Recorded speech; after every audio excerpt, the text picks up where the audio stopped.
I see. Thank you so much. The Adventurers Guild has been overwhelmed these days. No worries at all. We've always valued the strength of adventurers. Given the current situation, it's vital that we all work together. Since we're facing the same enemies, I'll send you the intel we've collected on the Abyss so far. Then we can take a look at how to coordinate our efforts. All right. Thank you so much. Hi, Catherine. It's us. Got any new commissions?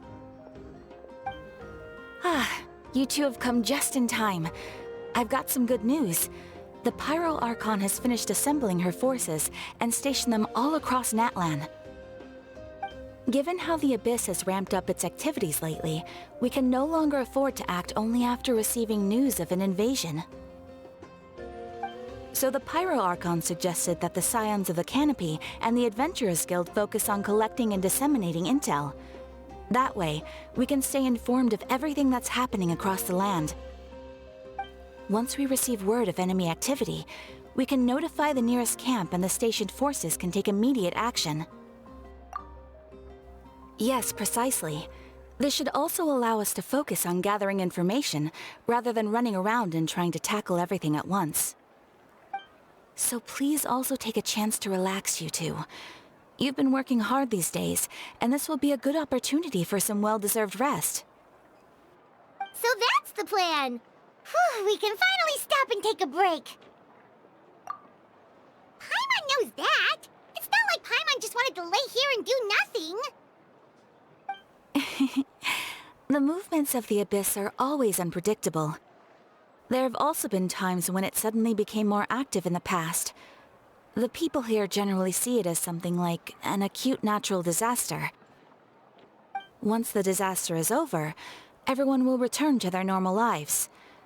We just all hope that day will be sooner rather than later. Oh, right. Most people have no idea just how bad the situation has gotten in the Night Kingdom.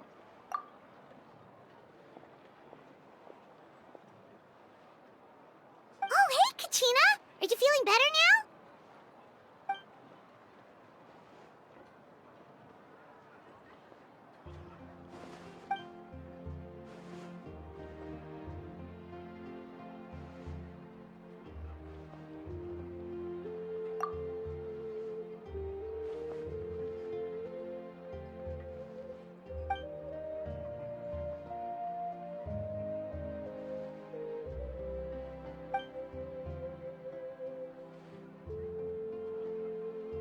Wow! So we'll finally get to meet Shilonen, the legendary forger of ancient names!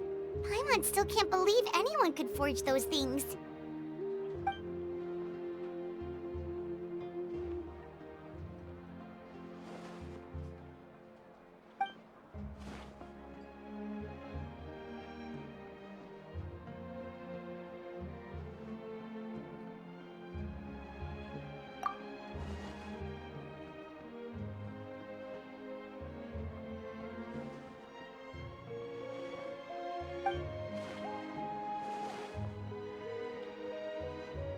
Hey, have some confidence in yourself, Kachina.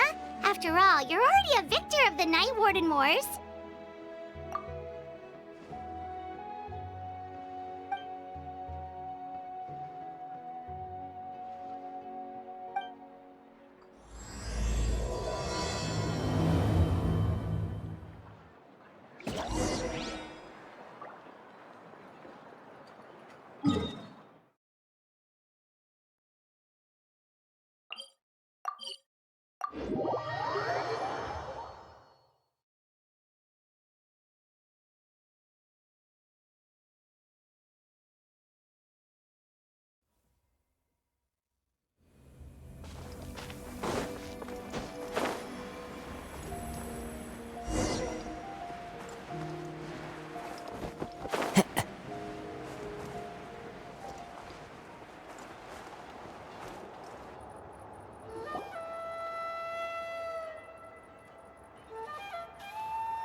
Ah, yes, so I've heard. So young, and yet you've already got quite the reputation. Wait, are you Outlanders?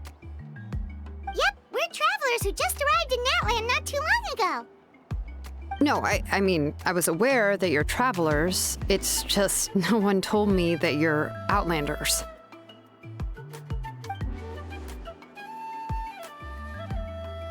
No, the only thing she said is that a new hero had pledged herself to the plan, but we need to forge an ancient name to ensure she'd be able to return safe and sound.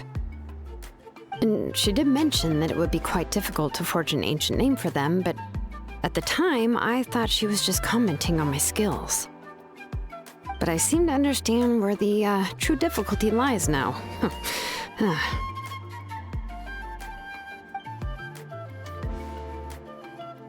Oh, I wouldn't go that far. I'm used to it, really. I just need a moment to process things. The Pyro Archon's requests are always difficult to fulfill, and we used to argue a lot. Honestly, it's probably for the better that she didn't bring this up at the time. Anyway, I can't argue with her if she isn't here, and it'd be pointless to take my anger out on someone else.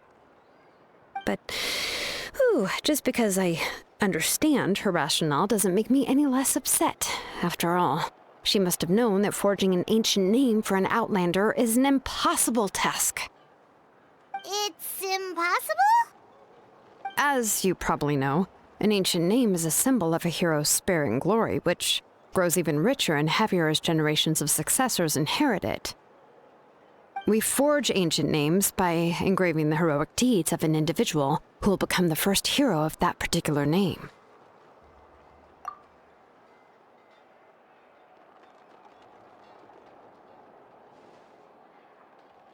But they were all performed outside of Natlan, correct? Yeah, that's right. Then those deeds haven't been recorded by the Night Kingdom. To take it one step further, even if you had performed heroic deeds in Natlan, as an Outlander, your actions still wouldn't have been recorded by our lands. Only memories and experiences that have been acknowledged by the Wyab can be used as a basis for an ancient name. Even the greatest of craftsmen cannot create something out of thin air, you know. That's just how it is. Seems the Wyab don't want just anyone to get a name, huh? Mavuika, of all people, should know better than anyone, yet she's still entrusted the task of forging the ancient name to me. Oh, Paimon gets it. Nobody's happy being asked to do the impossible.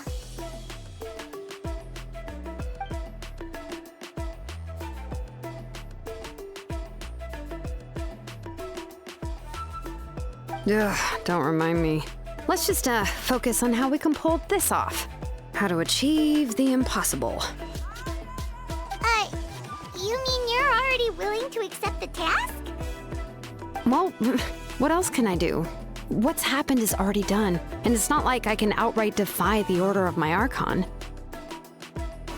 If she gave me this order, then she believes the ancient name is an indispensable part of her plan, and that I'll be able to find a way to make it happen.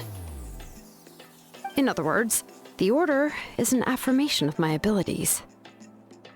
Whoa, not only has she accepted the task, but now she's looking for silver linings?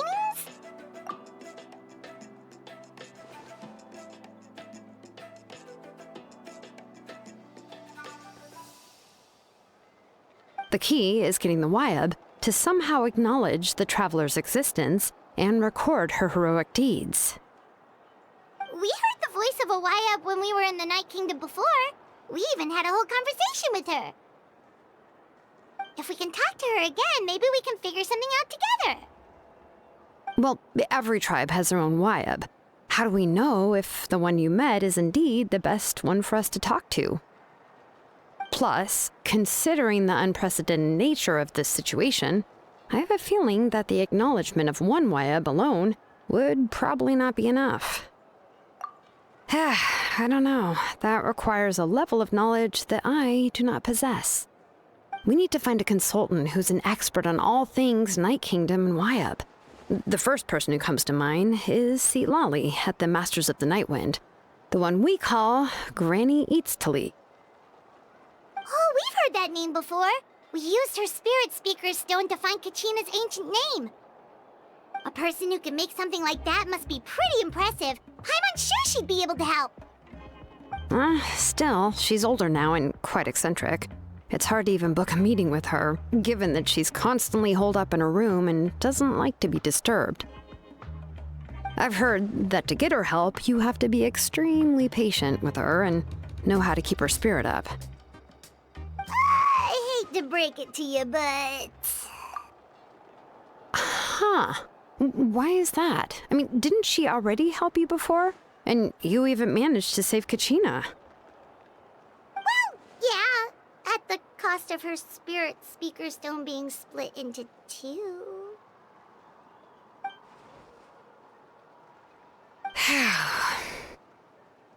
Great going, mavuika. We're already off to a rocky start here.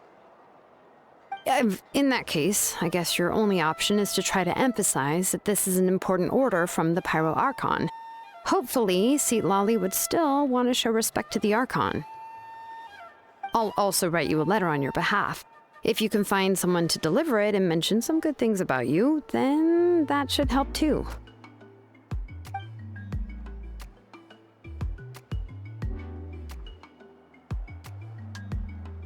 Paimon sure hopes a Hal won't interrupt when he's talking, though.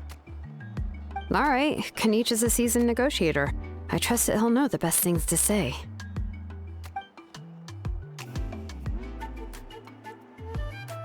Please just give me a moment to write the letter, and we can meet up near the Statue of the Seven later. Sounds good. We'll take a stroll in the meantime.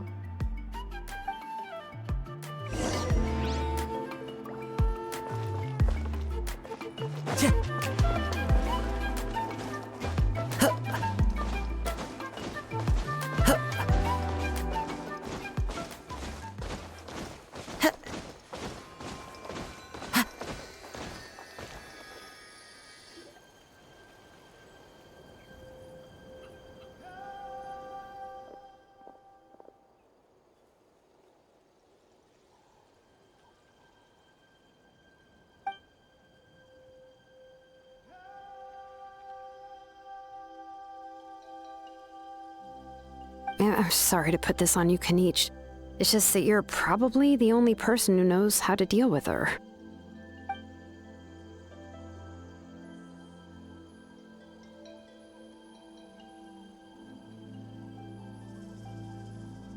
Oh, wait, so Kachina and the Traveler also know about the plan?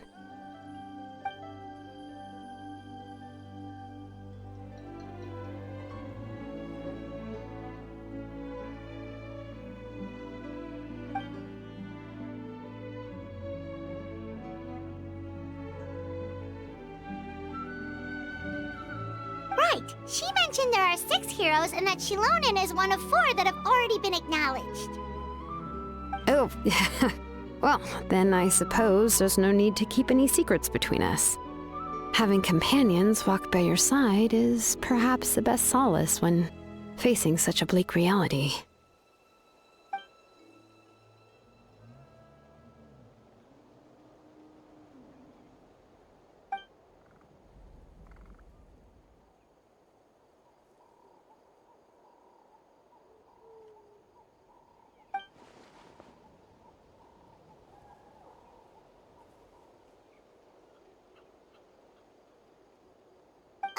Seat Lolly knows him too?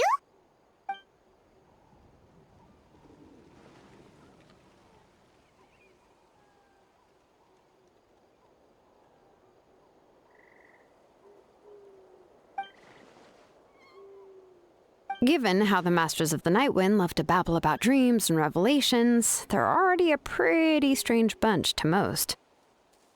I've never met Auroran, but if they consider him the odd one, he's got to be pretty far out there.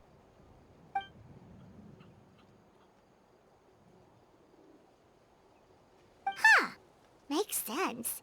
But Paimon wonders how Seat Lolly could be the first one to notice Auroran's disappearance if she spends the whole day in her room.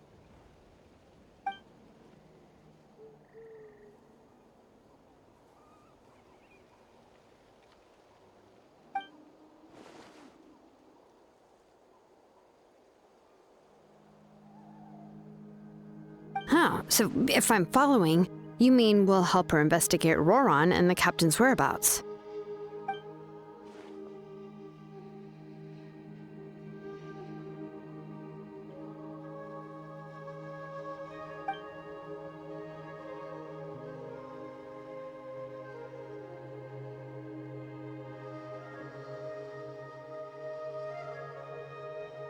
Yeah! Plus, we kinda owe her one anyway to make up for breaking the spirit speakers down. This is a pretty well thought out plan, as expected of Molly Poke Nietzsche. Then, yeah, I'll leave my letter to you. Let's hope Seat Lolly can meet at the stadium in 2 days.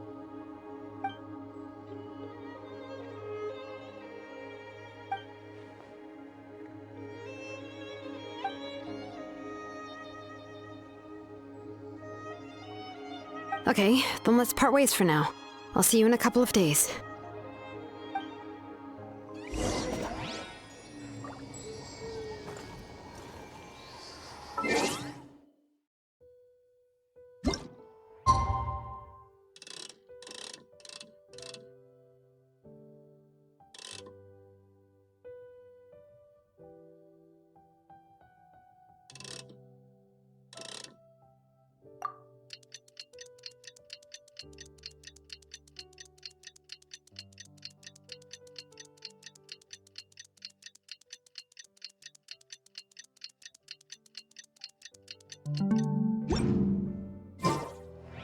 There are leaves around, and I know just the tune to accompany them, if you wish to hear it.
Oh, it's time to meet up with Shilonen. Let's ask her how things have been going.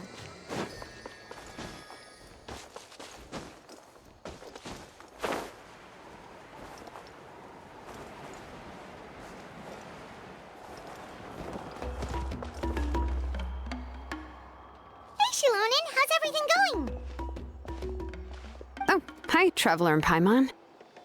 I have bad news. Seat Lolly did not reply to our request, although I suppose I'm not too surprised.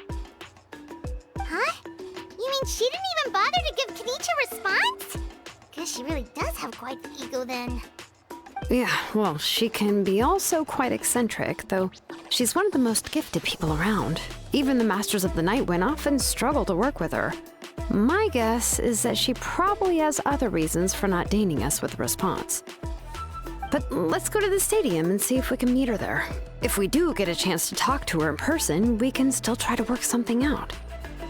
That's true. Let's go!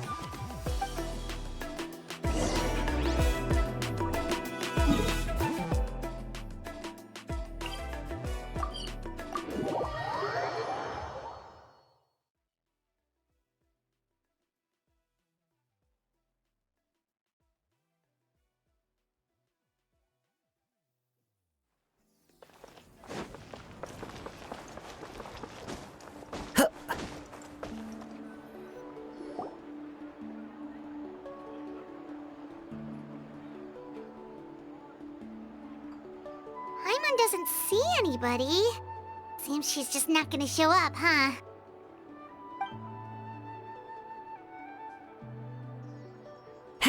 Well, we tried to be as considerate as we could, but she's under no obligation to help. That might be true, but this is still a request from the Pyro Archon, right? Shouldn't the subject always answer the call of their archon?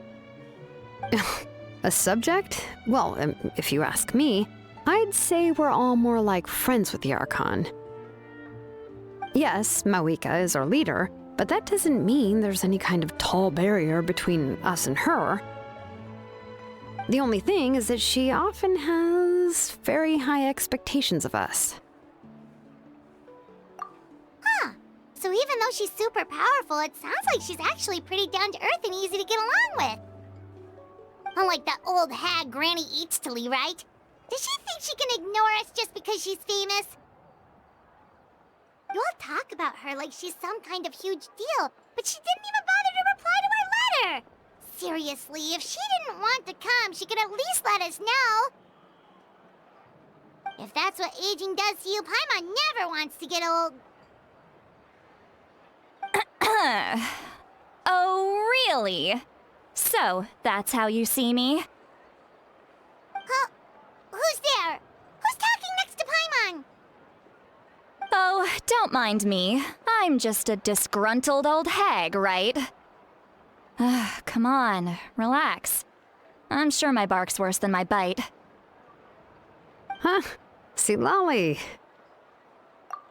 Wait, you're Seat Lolly? You're Granny Eatstily? Yes, Granny Eatstly. But emphasis on Eatstly, not Granny. You must know this trope from light novels, surely. They use it all the time. The young man who's actually the oldest person in the room. The girl next door who turns out to be a seasoned veteran. The wise sage who looks like a little kid. Oh, wipe that look off your face! You've seriously never seen an older lady that doesn't look her age? Okay, well, don't go thinking it's a trick either. See? I'm barely wearing any makeup. Did I forget to mention, she's called Granny, but she's actually pretty young. It was an honest mistake. I guess we've just gotten used to it. I'm sorry. So, how old are you actually? What? How dare you? Don't you know it's rude to ask a lady her age? Paimon really didn't mean to offend you, it's just that your case seems really unique. Oh, Paimon just wanted to apologize, but now she's putting more and more of her foot in her mouth. Really, Paimon just got a little mad since we thought, well, you were gonna leave us out to dry. It was my idea to invite you here, Seat Lolly. So if you're upset, you can just take it out on me. All right. I was only joking. I didn't mean to chastise anyone. There's really no need to take all this so seriously. If anything, I'm gonna feel awkward if we keep this going. I received Kenichi's letter and was planning to attend this meeting. Since I had already decided to come, I figured there was no need to draft a reply that simply said, "Understood." Besides, just showing up is the most important part, no? But, of course, it's also natural for people to get held up by one thing or another as they're trying to leave the house. It certainly was a bit awkward to see that everyone else had arrived before me. At first, I was thinking of quietly sneaking over, but since you were already here waiting for me, I started to think about how I should phrase my apology, only to hear you all talking smack about me. Anyway, that's the whole story. Honestly, it's not like I owed you an explanation anyway.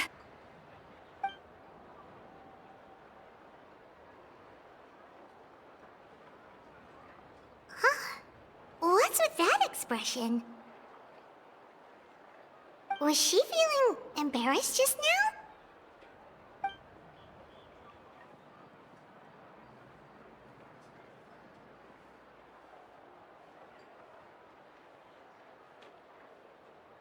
When the Masters of the Night Wind say they struggle dealing with her, I wonder if the feeling is mutual. She seems to be pretty awkward herself. Everything she does and says seems a little forced. Anyway, Shilonen, I heard that you require my help in crafting an ancient name.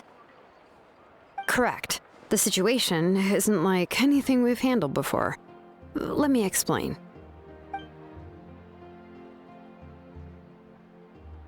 I see. So Mavuika has asked you to forge an ancient name for an outlander.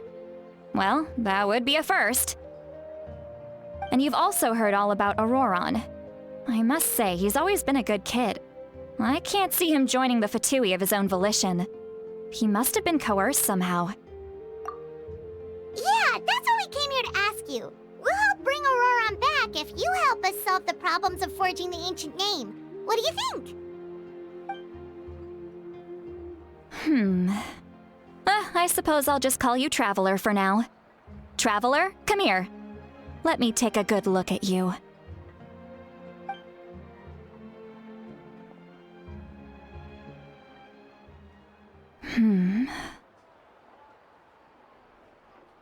Wealth leads to unending conflicts between people. Yet you alone transcend the value of gold. Baleful thunder and wrathful waves bring terror to mortal hearts. Yet again and again, you've braved them to find new worlds.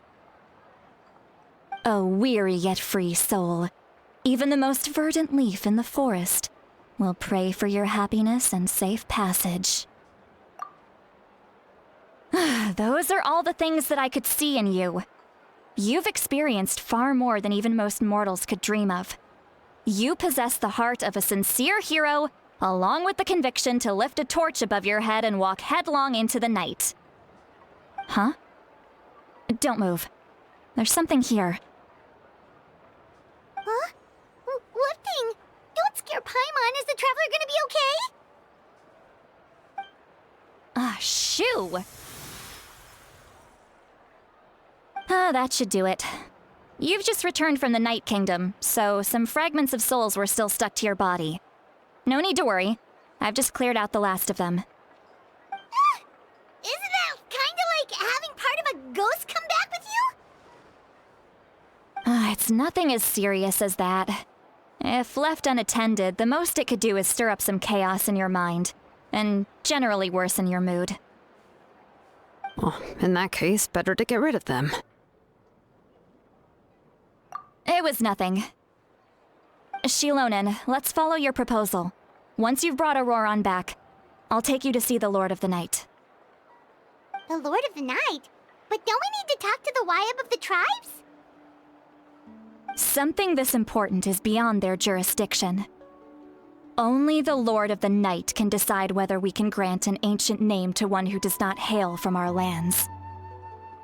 The Lord of the Night is an ancient entity that rules over the entire Night Kingdom, constantly borrowing the power of the sacred flame to combat corrosion from the abyss. Oh, so you're basically saying it's even more powerful than the Wayab of the tribes. Well, that sort of makes sense, being the Lord of the entire Night Kingdom and all. Not exactly. It's not so much that one's more powerful than the other. But never mind. That's not important. It would take too much time to explain. Just listen carefully to what I'm about to tell you. The Lord of the Night is currently in a deep slumber, and we can only communicate with its consciousness while in a trance. In other words, in a dream. But I will need to prepare a few more things if we are to hold a ceremony to achieve the state of the trance. I'll make a list. Can any of you get everything for me? I can go. It'll probably be a long list, so better leave it to someone who knows all the local vendors. Sounds good. Then we'll go with St. Lolly to track down Auroron. Phew, the Fatui are nothing to scoff at, so please, be careful during your investigation. If you need any help, just come find me. Yep, we'll be sure to play it safe.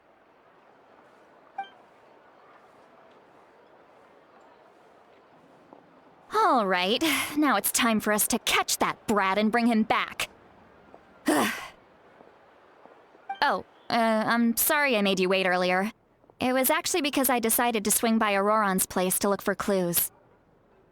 He has always lived alone, and I found a broken jar in his house. There was also something off about his phlogiston aphids, which I assume is because their keeper has been gone for quite some time. And interestingly enough, I saw some slash marks in the house that did not match any of our local weapons. My guess is they were left by Snezhnayan arms. Oh, sounds like the Fatui broke into his house and took him hostage. But why would they kidnap a kid who just spends his days living in the country and raising aphids? He's only in his 20s. What would they want with him? That's not to say that I believe he's totally innocent, of course. Since he's the only one who was kidnapped out of everyone in Natlan, he must have done something to attract their attention. In any case, we'll get to the bottom of this once we manage to get him back here. I'm truly sorry to put you two through all this trouble with me.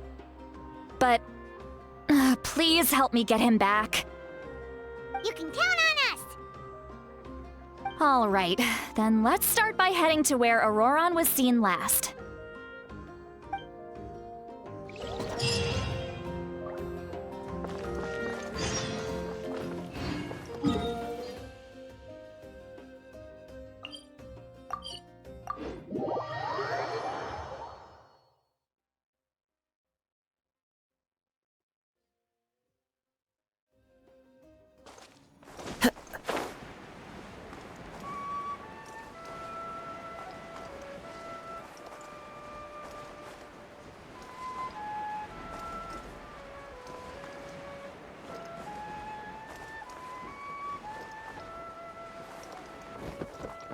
Yeah. Time to go.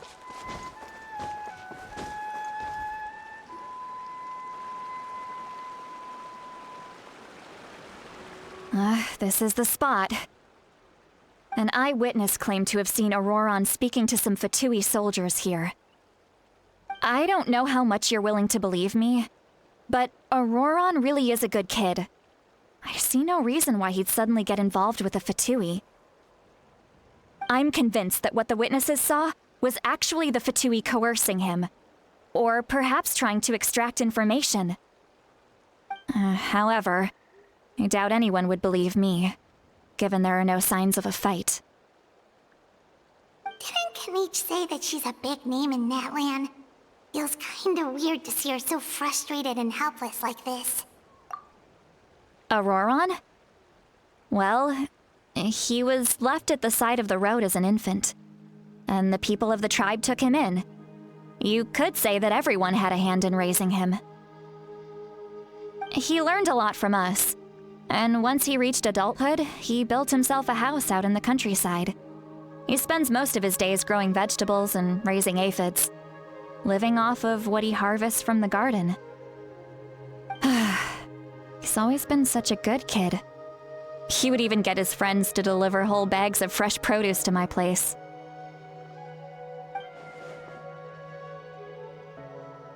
Oh well, let's keep looking.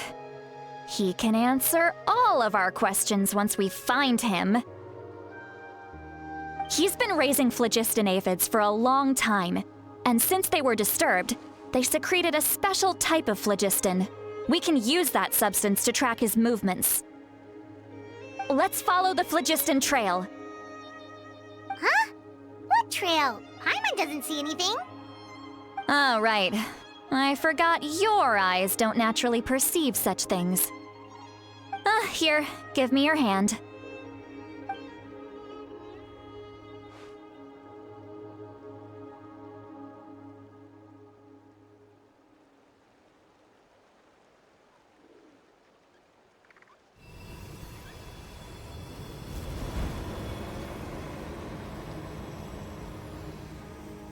Huh? How about now? What do you see?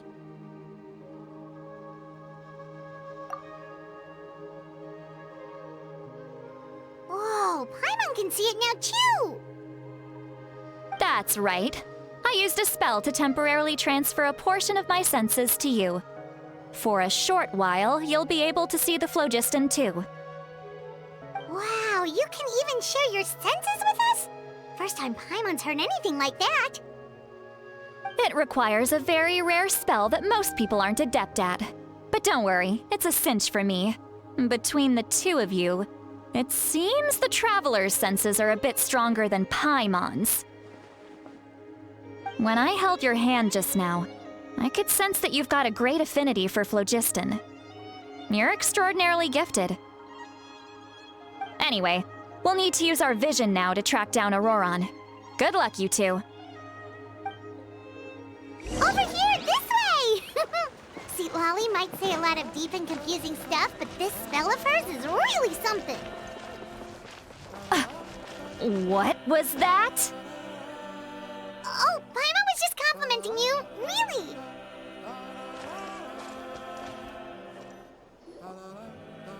What does she mean by deep and confusing? As far as elderly shamans go, I'd say that I'm already pretty easy to talk to. Is there any other old hag who's as fluent in the language of the youth as me? But is my way of speaking still not trendy enough?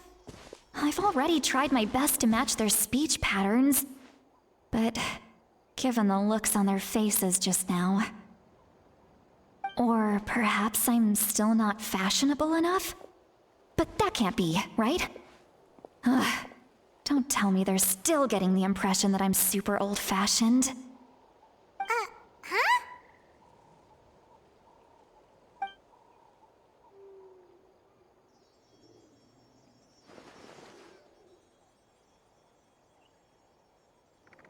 Was that Seat Lolly's voice?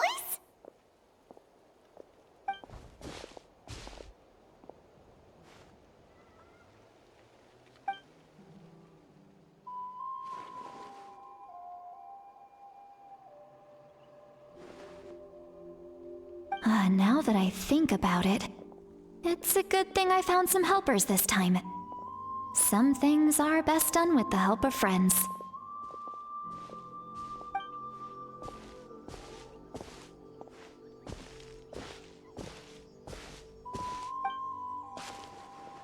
Oh? They appear to be feeling quite confident. Looks like our work will go smoothly.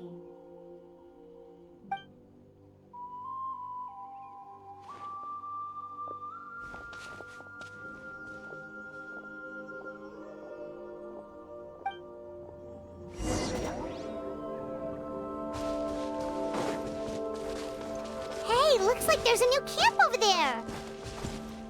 Let's go take a look.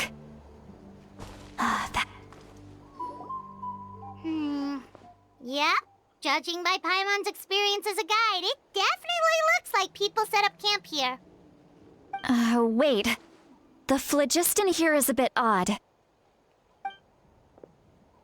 Let me see. Paimon sees a small shape here. Could it be some sort of symbol? This is a distress signal for the Masters of the Night Wind. Only someone from our tribe would recognize it. So Auroron was indeed being threatened. We've got to find him. Fast. Leaving such a subtle mark implies that he was trying to be discreet. In other words, he was probably under the Fatui's watch. If they notice us, we can just charge in and fight them to the death. But what if my darling grandson is also there? I can't have him caught in the crossfire. No, I've got to be careful. Otherwise he'd get hit as well. How annoying. No, I've got to stay calm and keep my composure.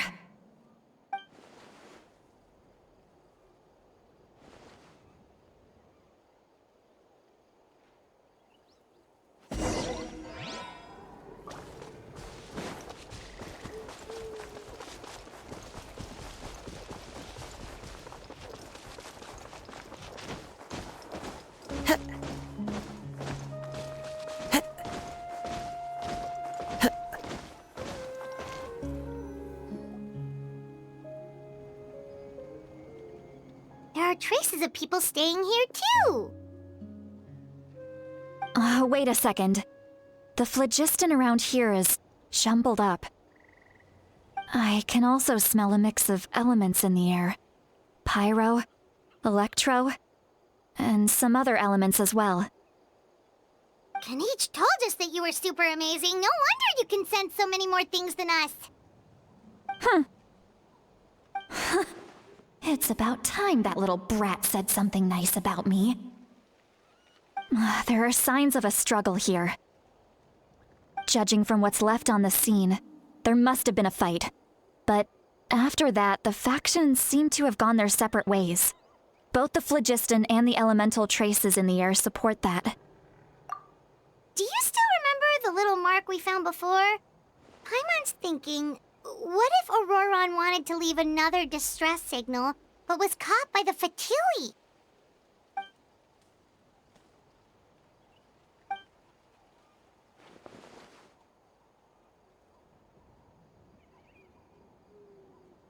Given there are 2 signals leading from here, we should split up as well.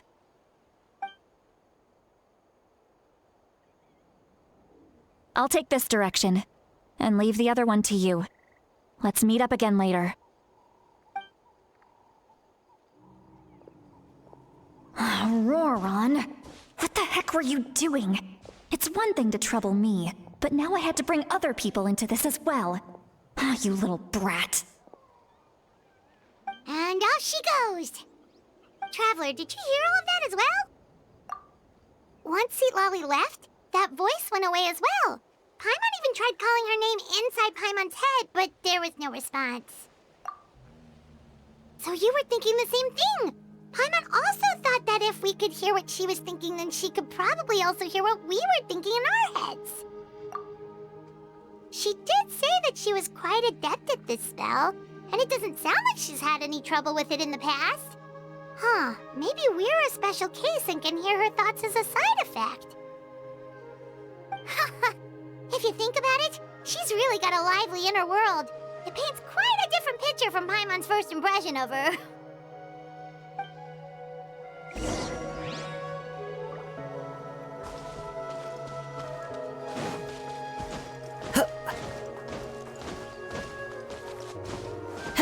Paimon sees some traces here.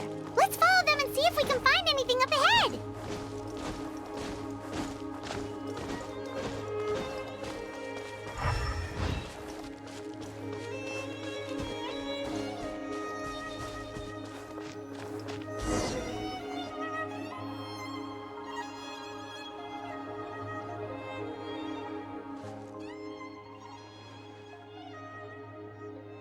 Did you find something?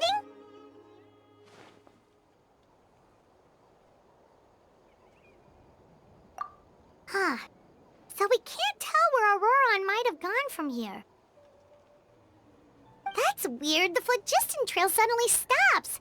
We can't make anything of these footprints either. But he can't have just evaporated into thin air, right? We know he wasn't alone. He had all those Fatui with him. So, you can hear the sounds of the wind from beneath the earth.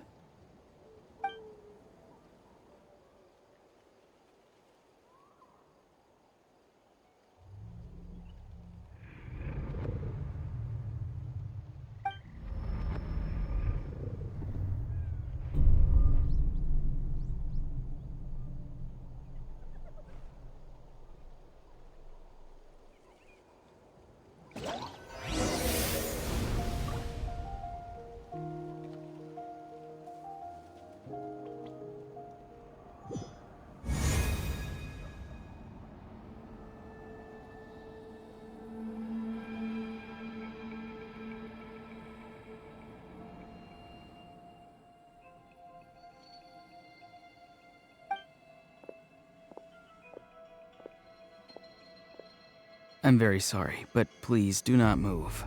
I have no desire to hurt you. I apologize that our first meeting has to take place like this. It's just that you're much like one of those animals with ears that perk up as soon as it senses danger in their environment. and given your combat proficiency, I would not have been able to gain an advantage over you if you were anywhere else in the world. However, you're now in the Night Kingdom, a familiar domain to the masters of the Night Wind. Hello, traveler. I'm Auroron, the one you've been searching for. Ah, the Fatui's custody. I see. So even Granny has told you that I was coerced by the Fatui. I'm afraid you've been brought here by a lie, like a false omen in the lingering smoke. My friend and I only left those traces to lure you here. Deceiving you was never our true intent, however. It was simply the fastest and most feasible way for us to set up a meeting. Greetings, traveler from afar. Be careful with this traveler. Her soul is temporarily restrained by us, and it appears to have become more fragile in the process. It's taking all my concentration to hold on to her. It was I who tasked Auroron with leaving the traces to lead you here, and I who used the Master's ritual to bring your soul to the Night Kingdom. I've heard much about you from the past encounters you've had with my colleagues. Given the present situation in Natlan, I would like to sincerely request a formal meeting with you, in person. I will use the opportunity to explain my goals and motivations to you, as well as why I mistrust mavuika, the pyro archon. I believe there is little reason for you to blindly follow her plan. If you would like to hear our intel, then find us to the east of the stadium. But remember, not a word of this to anyone. I would like to avoid any further conflict. You will see me again once you return to reality. No matter what I say, please, help me keep this a secret. This is all to avoid dragging Granny into this conflict.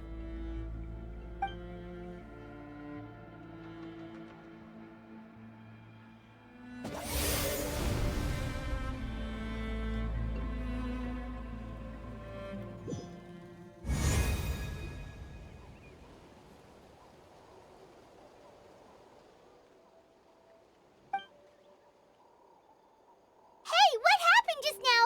You suddenly collapsed and stopped responding.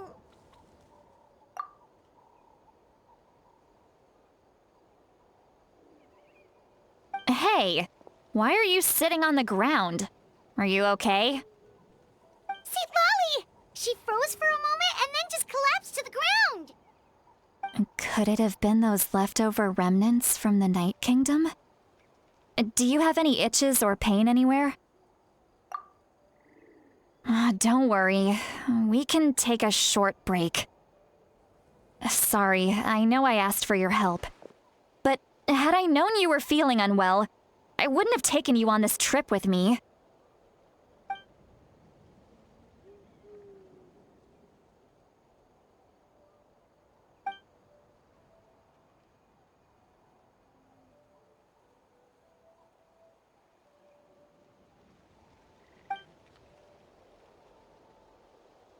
If you're feeling sick, you should just say so. See, Lolly should be able to, exorcise any ghosts or weird stuff that you picked up in the Night Kingdom. A seasoned traveler must know the importance of not pushing yourself beyond your limit. If you need anything from me, just say the word. In any case, let's take a bit more time to rest now.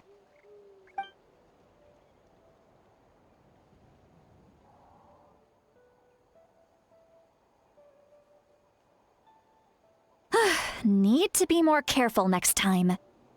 Feeling better yet, Traveler? All right, let's get ready. I followed my phlogiston trail earlier to a stronghold guarded by soldiers.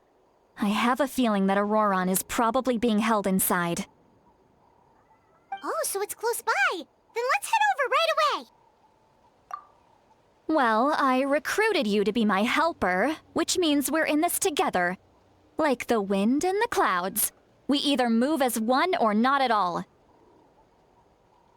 But if you want to make it up to me, then just be sure to fight extra hard when the time comes.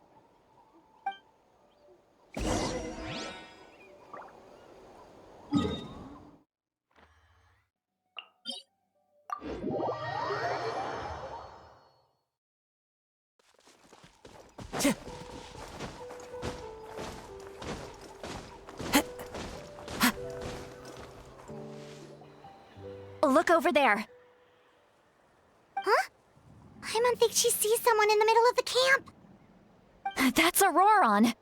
So he really was taken by the Fatui.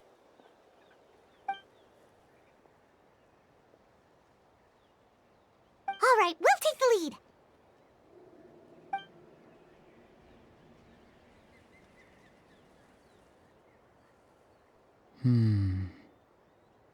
Hey, quit daydreaming. Don't you have work to do? I cannot see the sun. What? Without the sun, I cannot see the truth. You are currently blocking the light, so I must beseech you to move aside. Huh? Okay, Mr. Philosopher. That's enough mumbo-jumbo. Wow. I'm going to rip that guy's head right off. See, Lolly's struggling to control her temper now. Are you ready? Let's go kick their butts. On my count. 3, 2, 1! Still trying to resist? You've got no idea who you're up against.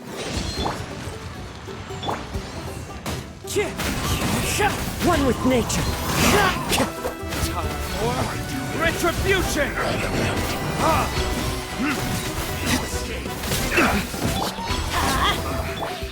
The wind knows me. Everybody stand back!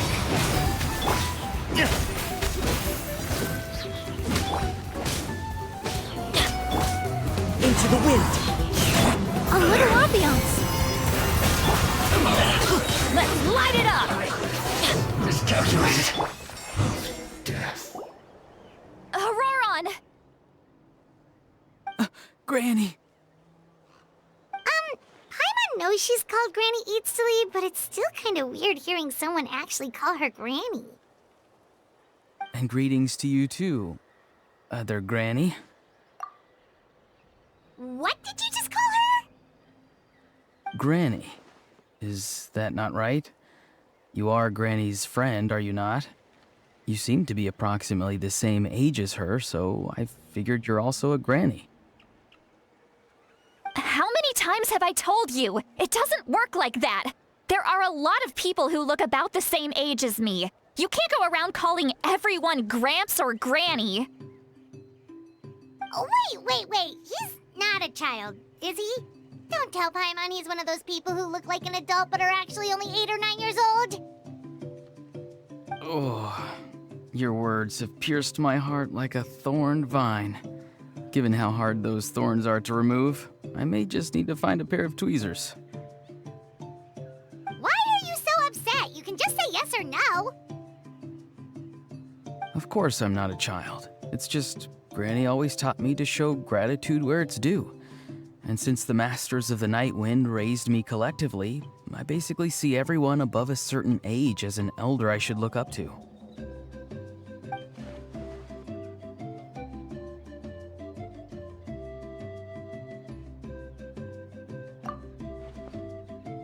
Exactly. But if you keep that up, then everyone's going to be your senior. And do you think saying all of this is gonna save you from a scolding, Auroron? Haven't I told you 100 times since you were a kid? Heed the 3 warnings. Be wary of beasts prowling around, scammers looking for their next victim, and strange people who appear out of nowhere. Oh, so you do remember, and you just chose to ignore them. I always knew that living on your own was going to get you into trouble sooner or later. But getting kidnapped? That really takes the cake. You won't always be able to rely on other people coming to your rescue, you know. You're just lucky we got here when we did. Or we might be launching another search and rescue operation to find out where they put your severed head. I'm sorry, Granny. I'll be more careful next time. Next time? Oh, good one. You think there'll be a next time after this? Not a chance.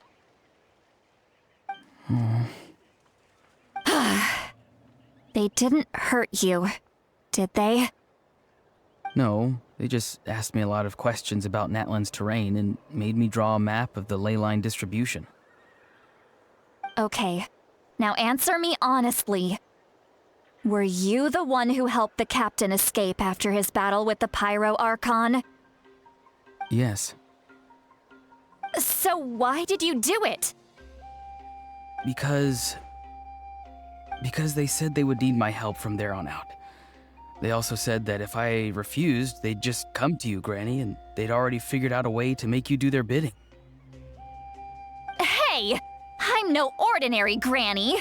Would they really dare to come after me? And you! Did the gods give you a brain just for you to not use it? Did you really believe everything they said at face value and not stop to think?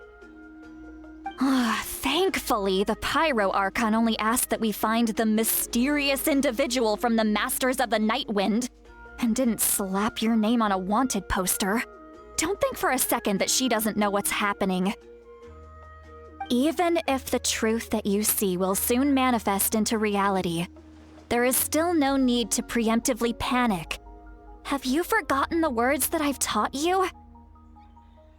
I'm sorry. Forget it. We can submit the details of this camp and the defeated Fatui as evidence of your innocence. Let's clean this place up and get back to the city. Auroron, you better remember this lesson well and seriously reflect on your actions. Also, once we return to the city, come to the speaker's chamber with me. I'll need you to explain everything. Sounds good. Should I bring some of my homegrown vegetables as well? Your vegetables? Yes. I grow a lot of fresh produce in my garden. I hope the Pyro Archon won't be too picky about the selection. Now's not the time to be thinking about that. If you do come face to face with the Pyro Archon, the first thing you should do is... Recite the 3 warnings. Huh? No! You should emphasize that you were not in cahoots with the Fatui! How exactly did the Masters raise this guy? Oh, right.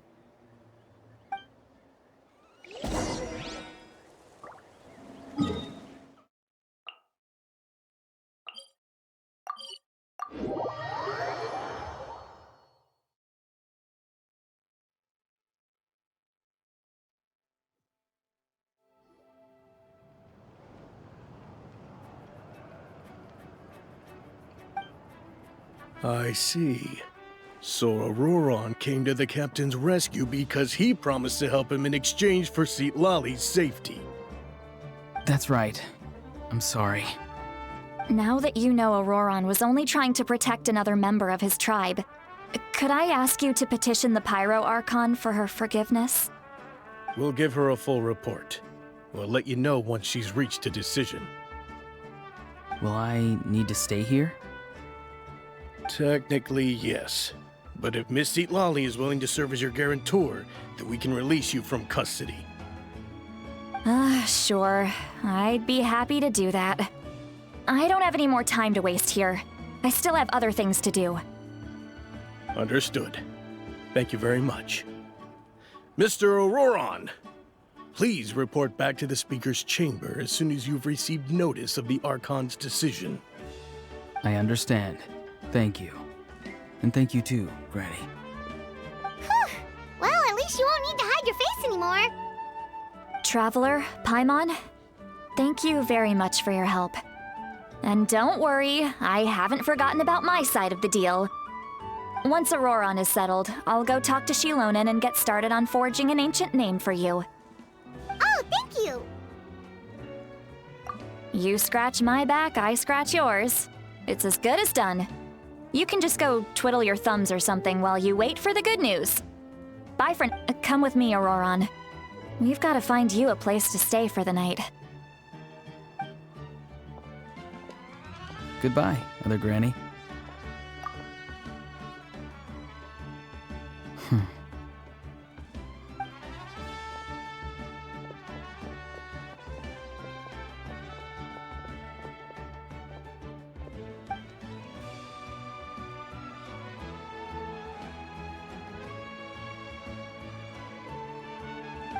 We're finally done. Alright, it's time to find some grub. Huh? What is it, Traveler?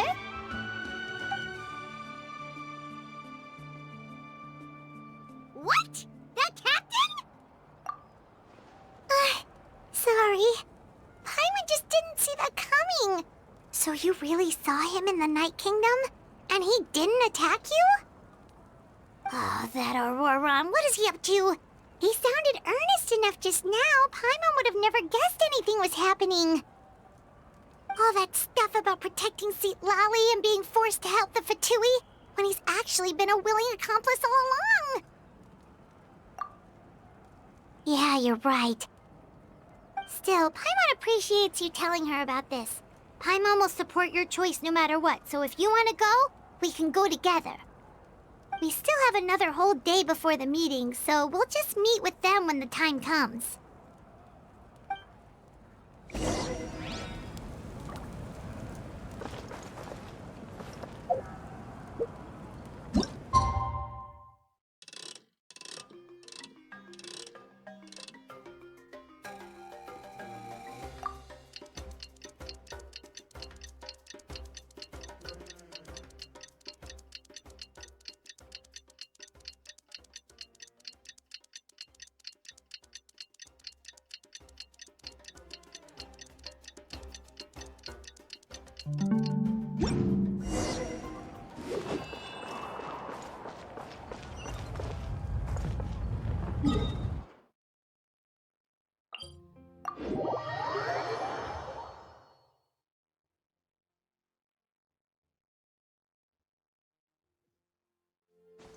Follow the wind.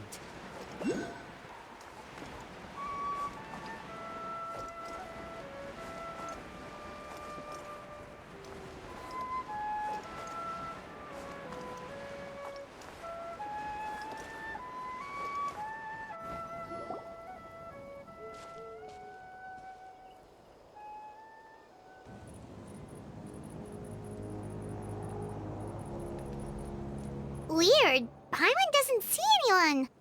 Oh, please don't let this be a trap.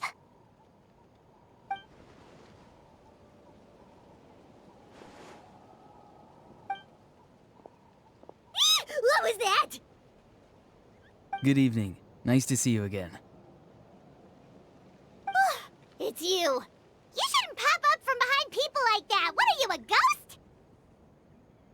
I'm terribly sorry. It's just a force of habit. And what's with you apologizing all the time? You sound so polite and honest, but you're actually doing shady stuff behind people's backs. You're right. Granny tells me that too. Huh. Come to think of it, you remind me of her. Sometimes you two sound really similar, you know. Oh, so you're gonna call Paimon Granny too now? Well, I could.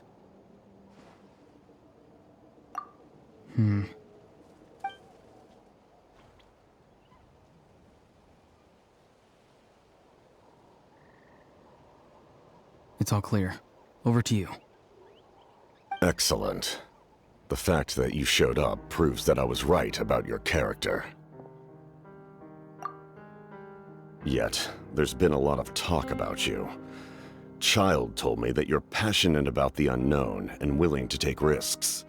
Rather than facing you as an enemy, I would much prefer to bring you to my side. If we allow the current state of things to continue, we will inevitably clash, and that's a scenario that I'd very much like to avoid. I've long heard of your exploits across the nations. Though you have crossed swords with my colleagues many times, I know that you are by no means an unreasonable person. And once you've learned the truth that the pyro archon mavuika would never willingly share with you, you may just find it in your heart to consider my proposal. I assume you've already been informed of the Pyro Archon's plan. In order to defeat the Abyss and save Natlan, she still needs 2 more heroes to appear. Wait, how did you know that? Never mind. Guess that's not important now. I've long kept a close eye on her plan. To be frank, it's an exceedingly risky plan. Will the heroes really appear? And even if they come to her, Will their power be enough to drive the Abyss back? If any part of the plan goes awry, all of Natlan, even all of Teyvat, will pay for her mistakes. Now, you may have been led to believe that this is the only plan available to her. But what if I told you she's had another emergency plan all along, the details of which she has chosen to keep hidden from you? An emergency plan? Yes. A way to keep Natlan intact, even if her original plan fails. But given the painful cost of its execution, she has chosen to keep it as a mere backup plan. Whether this stems from hesitation, fear, or even naivete, I cannot say. But Natlan cannot afford to wait until she comes to her senses. My fear is that given the enormity of the decision, she will be reluctant to confront the dire reality we face until it is too late. There will be no time left to execute the backup plan, and all of Natlan will be lost to the Abyss. We have to make the decision for her, here and now. Yeah, do you have any evidence for all this? Just telling us a bunch of scary stuff isn't enough, you know. Besides, wasn't it you who tried to seize the Gnosis for the Tsaritsa plan?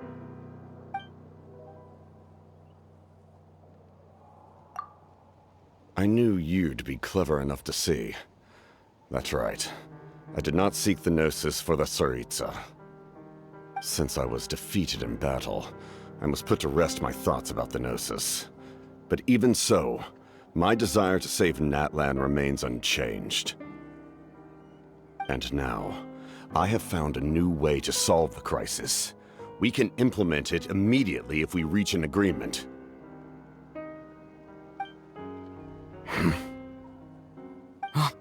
Someone's here. Huh? The captain disappeared! Something is rapidly approaching. Oh no. Something? Bad news, chump!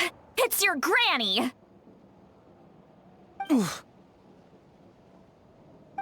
Lolly! When did you get here? I knew something was amiss after we were separated. Hidden ceremonial tools, an unconscious traveler. I must say, I'm very curious about what you're up to. How dare you go behind our backs like this, Auroron? Colluding with the Fatui? Really? Oh, here we go again. Cat got your tongue, huh? You really think you can avoid a scolding just by staying quiet? I'm not trying to avoid anything. Oh, and now you're talking back. Well, go on then. Explain yourself. What the heck are you up to? I'm sorry, Granny. I feel so guilty. You! That's it! Where are my tools? I swear if I don't teach you a lesson right here and now, I'll... Wait, see, Lolly! Please, calm down. We, still learned a lot of info, didn't we? Like the fact that the captain isn't trying to seize the Gnosis anymore. So, maybe just save the scolding for later, okay? Listen well, Auroron. You're only getting out of this now because of the Traveler's plea. This isn't over. You hear me? You're right, Traveler. Let's go. We can discuss this more back in the city. You two keep an eye on Auroron for me, okay?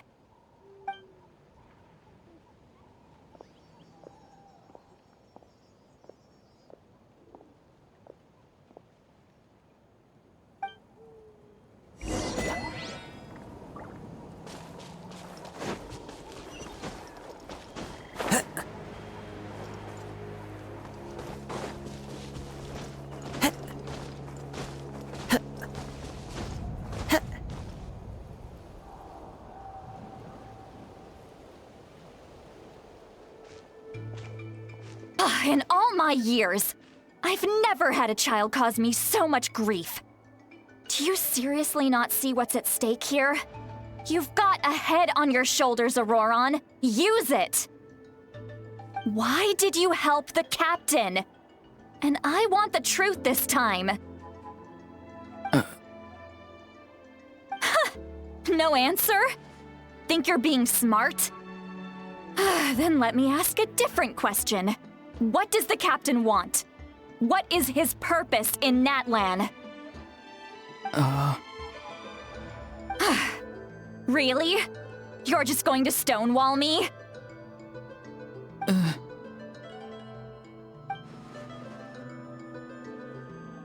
Just use your brain for a second.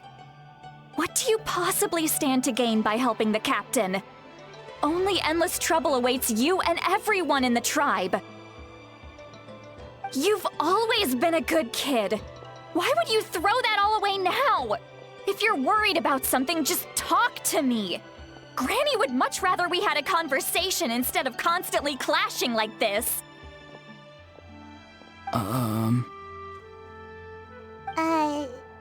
Why is he staring at us all of a sudden? I'm sorry that you have to hear all this. Indeed. It's like going to visit a friend at his house, only to suddenly hear your friend berating a naughty Saurian. Well, that's an oddly specific analogy. Wait, did one of your friends really do that? Yes. And every time my friend scolded his Saurians, they would look at me the same way you're looking at me now. Helpless and embarrassed. Wait, but you're the one getting your head chewed off. Stop making this about us! Indeed, you've got a point. Then please just hang in there for a little while longer. Granny should be done with her scolding session soon. Oh? You dare gossip between yourselves instead of listening to me? You... Sorry, Granny. Sorry, Granny. Sorry, Granny. You know what? Fine. I'm perfectly aware that everything I say goes in one ear and out the other. You're all grown up now, so why would you listen to an old hag like me? You say all the right things, but then you go and completely ignore me. Well, if that's how you're going to treat me, you can stop sending Aoife over to my place to deliver your stupid vegetables! I don't need anything from you! Who's Aoife? A delivery person? That's irrelevant. The point is, he hangs out with this kid, so he must be no good. You kids get to a certain age and suddenly act like you know it all. There's nothing I can say to get through to you. Auroron, if you're still thinking about that so-called duty, then please, just forget about it. The ley lines did not fall to this state because of you. And we've long closed the book on that incident. Seems they've started talking about some kind of tribal history. I'm starting to get lost. That's not it, Granny. I know you tend to get down on yourself when you're upset, but I can tell I really hurt you this time. All I can say is I'm sorry. His voice. Auroron! Where have you gone? It sounds like he's somewhere super far away, but isn't he right here in front of us? I'm really sorry. It's up to all of us to do everything we can to save Natlan. So I've got to go. Get back here this instant! Auroron! What is this? Powder from plant spores? Is that the trick he used? What just happened? How was he able to suddenly get so far away like that? It's a trick of his. If you grind spores into a powder and spray it in the air, it can be manipulated to create an illusion. He pulled it off flawlessly. He must have put a lot of time into perfecting it. Don't tell me that's how he's been hunting in the fields these days. Oh, couldn't he have picked up something more useful? Little brat. That's it. The next time we meet, I'm definitely going to break his legs. Whoa, Ooh, that's a little extreme. But still, why does he feel like he needs to run from us? If his goal is also to protect Natlan, then can't we work together? I'm sorry for interrupting your conversation with them earlier. But even if you'd been able to hear them out, there's no guarantee you would have gained anything substantial. Auroron probably did everything he could to get away because he knew I'd get the truth out of him sooner or later. Ah, that brat. I swear.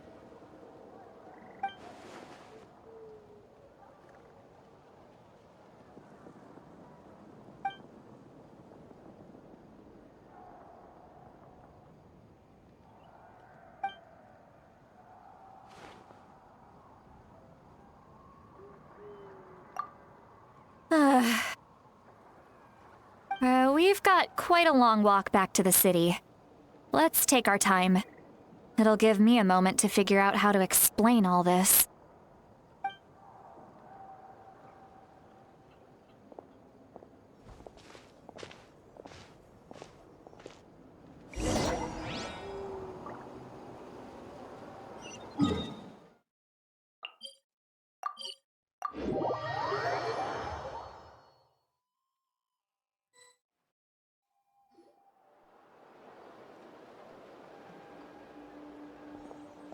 Do you two have some time? Feeling hungry? How about we get something to eat? Oh, right. It's been a while since we last ate. Now that we can relax, Paimon just realized how hungry she is. Then let's go. We can find somewhere to sit down and talk.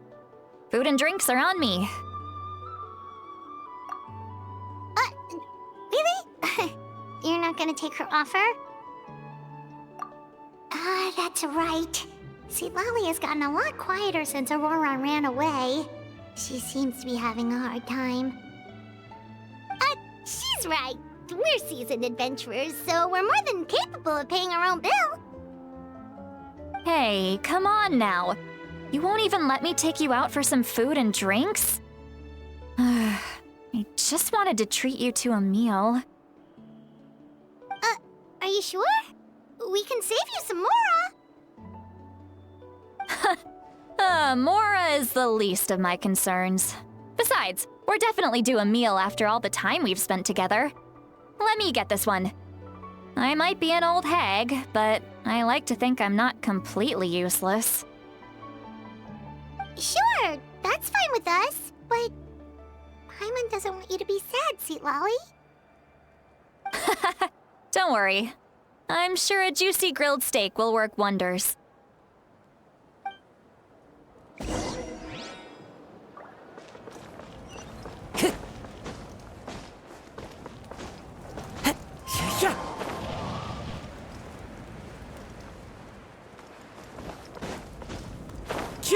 Follow the wind.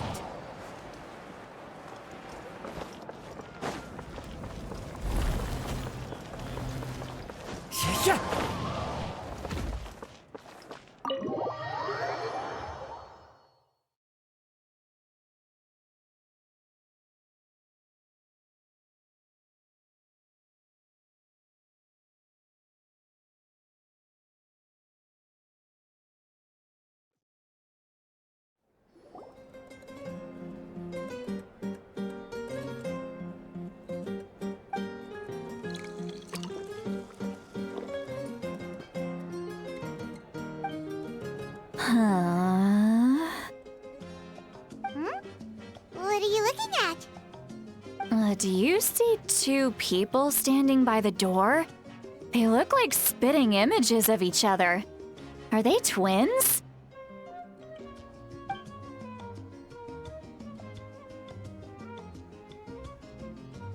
But Paimon only sees one person there. Huh? How could that be? I guess my mind isn't as sharp as it used to be. Give me another bottle, boss! Do you think she's drunk? There you go, miss. Oh my, it's not every day you get to see Granny Itzley here with some friends. Not to mention ones who've made a huge name for themselves recently. Oh, so you've heard of us? Of course I have! Aren't you the ones who saved Kachina and brought her back? No wonder you hit it off with Granny Sitlali. She wouldn't spend time with just anybody, you know. I don't even remember the last time I saw her with a new friend. Wait, so you call her Granny too? Well, given our ages, it'd probably be more accurate for me to call her my great-great-granny. She's one of the most famous people at the Masters of the Nightwind. Most days, hardly anyone even dares talk to her. Huh? Gossiping about me right in front of my face now, are you, Chonka? Oh, please, Granny, I wouldn't dare. I'm just beyond happy to see you bring over some new friends. After all, any friends of our regulars are sure to be great customers too. All right, that's enough. Go on now. I'm sure the other customers would like to talk to you as well. There's no need to keep staring at me. I promise I'll keep my alcohol down until I leave. Well then, you have my thanks.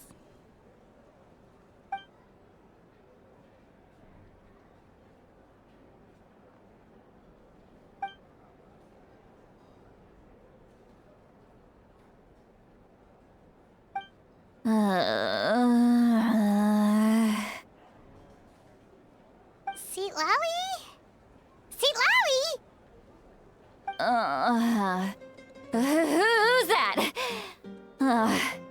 You got some gall calling me by my first name. Let me guess.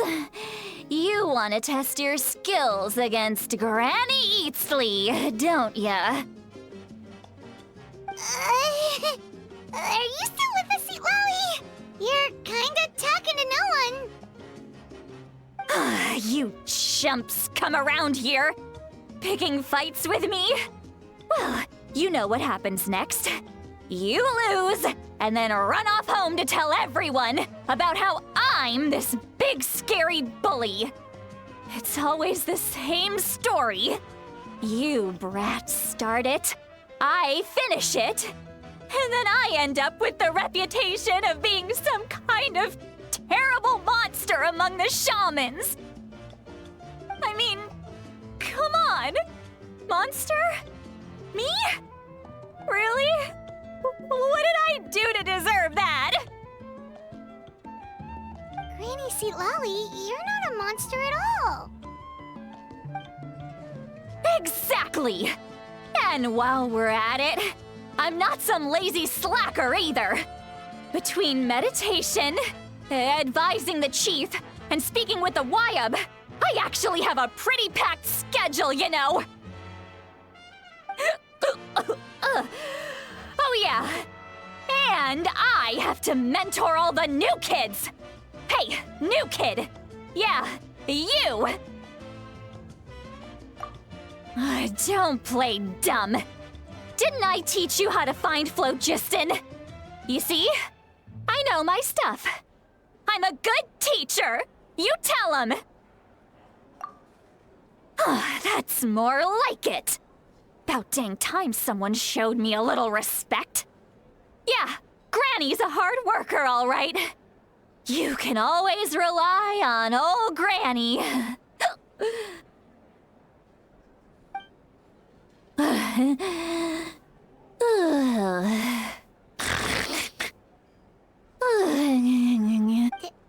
Did she just fall asleep with her eyes open? Oh, jeez. Behind this pitch-black curtain, a chapter of hatred reveals itself. Behind the smoke, the lingering smoke. She's meditating again. She does this whenever she's had a few too many drinks. Her mind's actually racing at this point. It's quite the opposite of sleep. Is this another specialty of the Masters of the Nightwind? No, I'd say it's an ability that's unique to Sitlali herself. While she can easily pick up everyone else's skills and tricks, few have been able to master hers. Warning, warning. Red, red, the color of danger, has now arisen within that pair of eyes. Huh?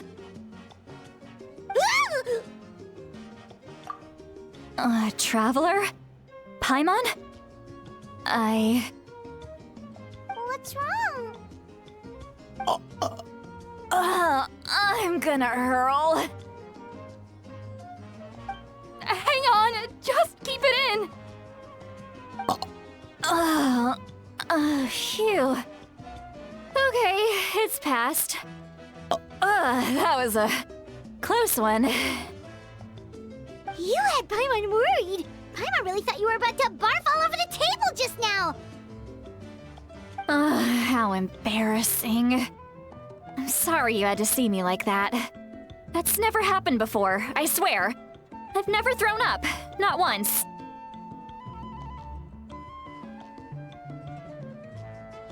Are you feeling okay?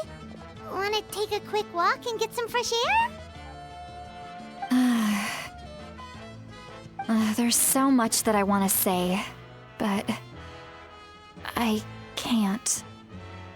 Why not? Of course you can. Just say whatever's on your mind. Please, Paimon, it's not as simple as you think. We've only known each other for a few days, right? What would you think of me if I were to start dumping all of my complaints on you after we've only just met? Oh, Paimon gets it. You're hoping that we wouldn't think less of you no matter what you're about to say. No, that wasn't my point at all!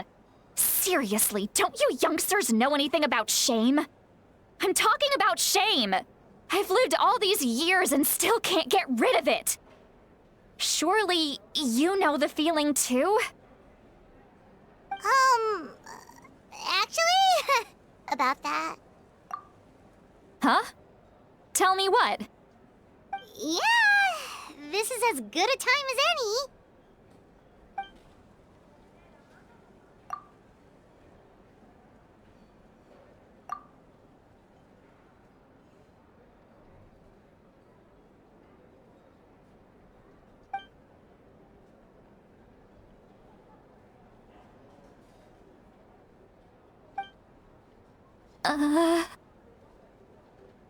So, you heard my... It's okay, Sweet Lolly. You had every right to complain about those things.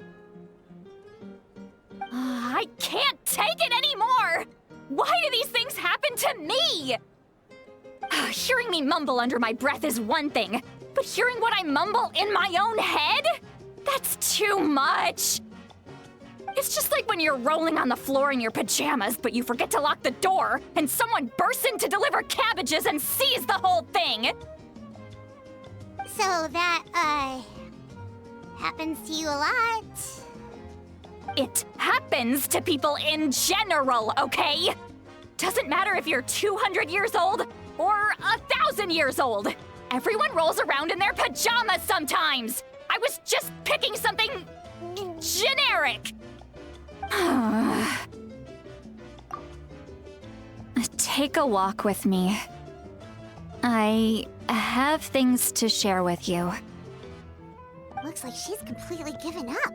Like those criminals who just confess everything and accept their fate.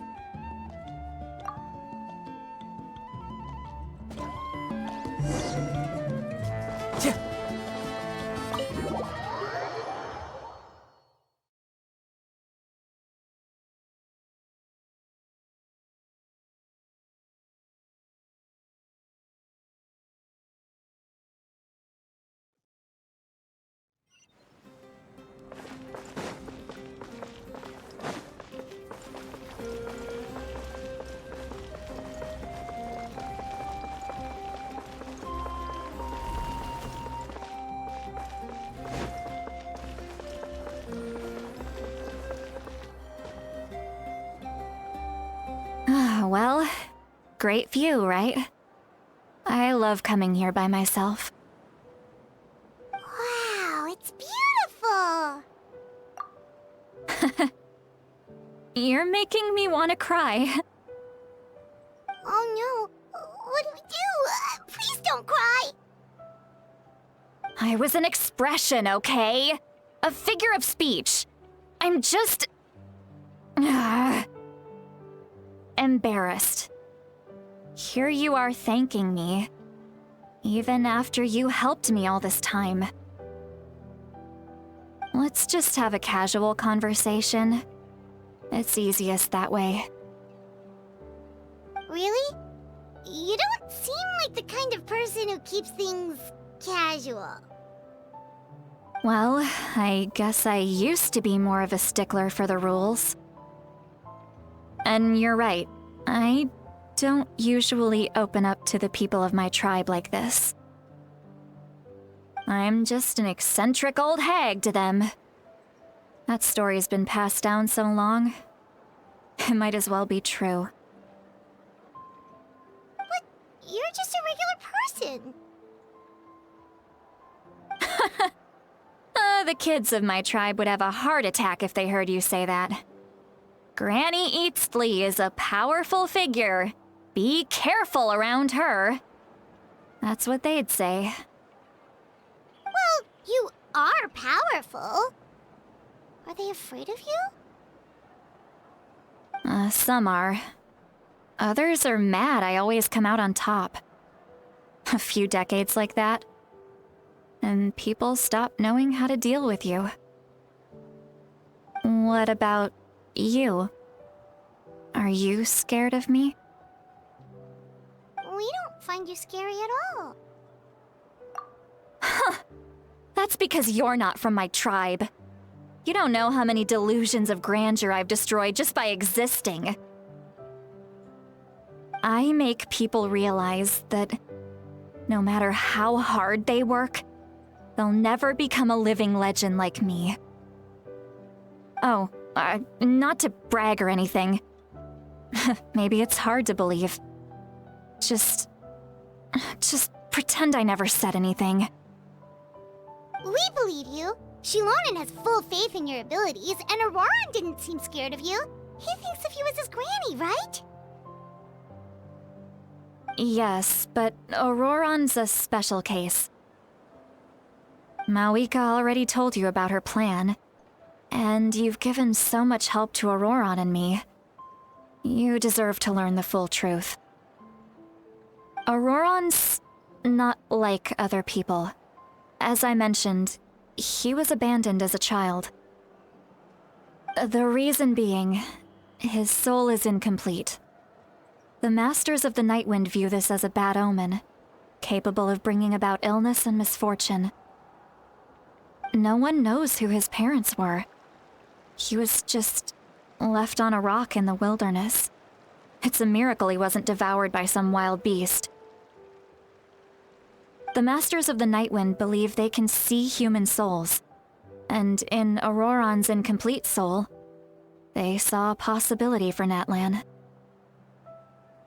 A possibility to turn Auroran into a vessel for lost souls. The ceremony would allow lost souls to gather within him. Auroran would then be sent to the Night Kingdom to return the souls to their rightful place, strengthening the ley lines and completing the ceremony. Wait, that doesn't sound right.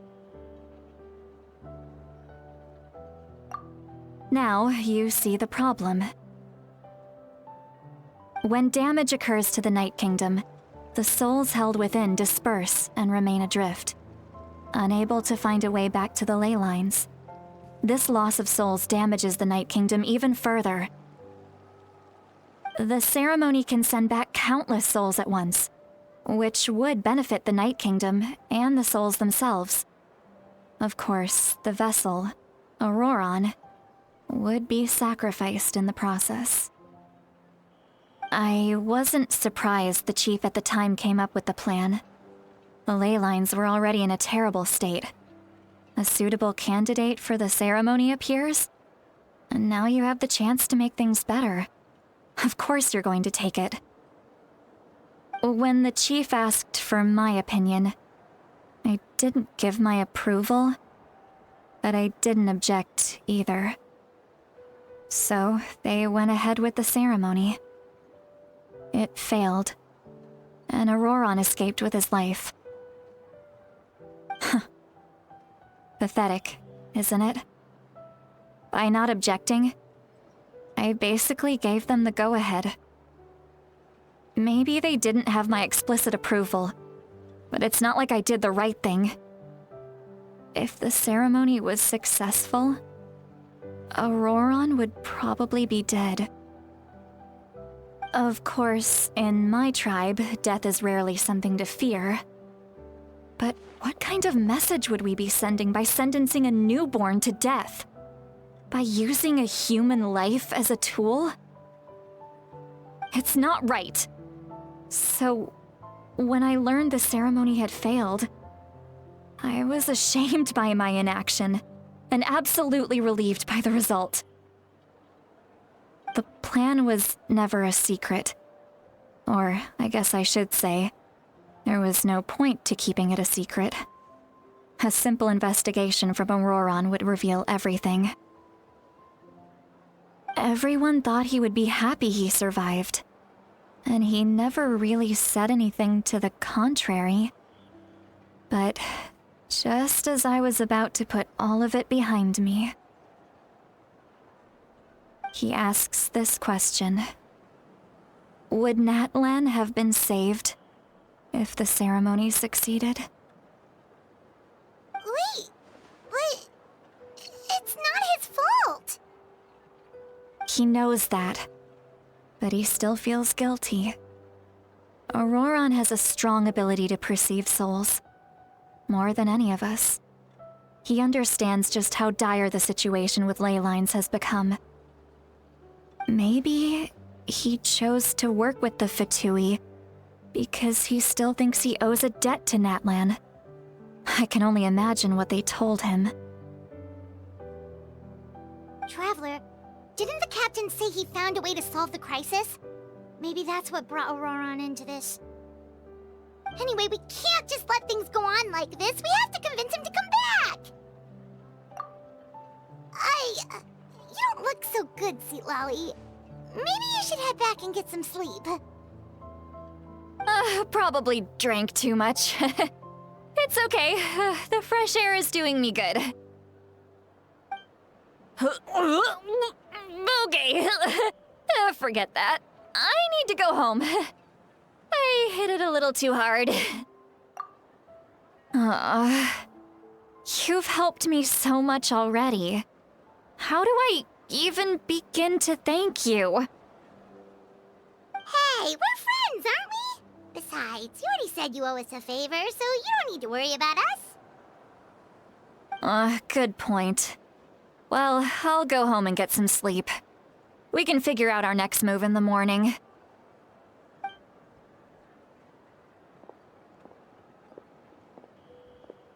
Friends. I like the sound of that.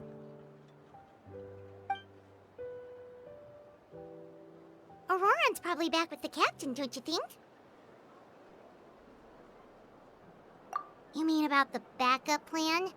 Do you really believe what the captain told us? Yeah, you're right. We should just go to her directly. But she's probably asleep. We can find her first thing in the morning. For now, let's... go to bed.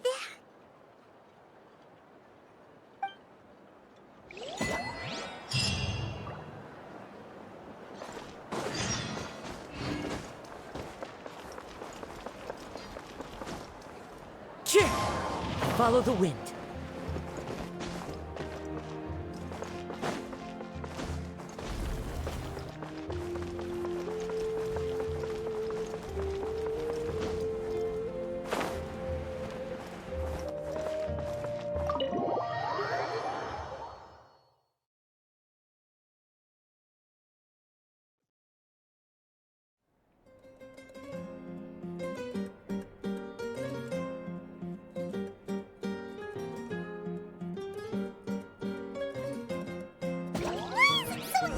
Outside. Pirates still have to sleep. Well, guess should see what's going on.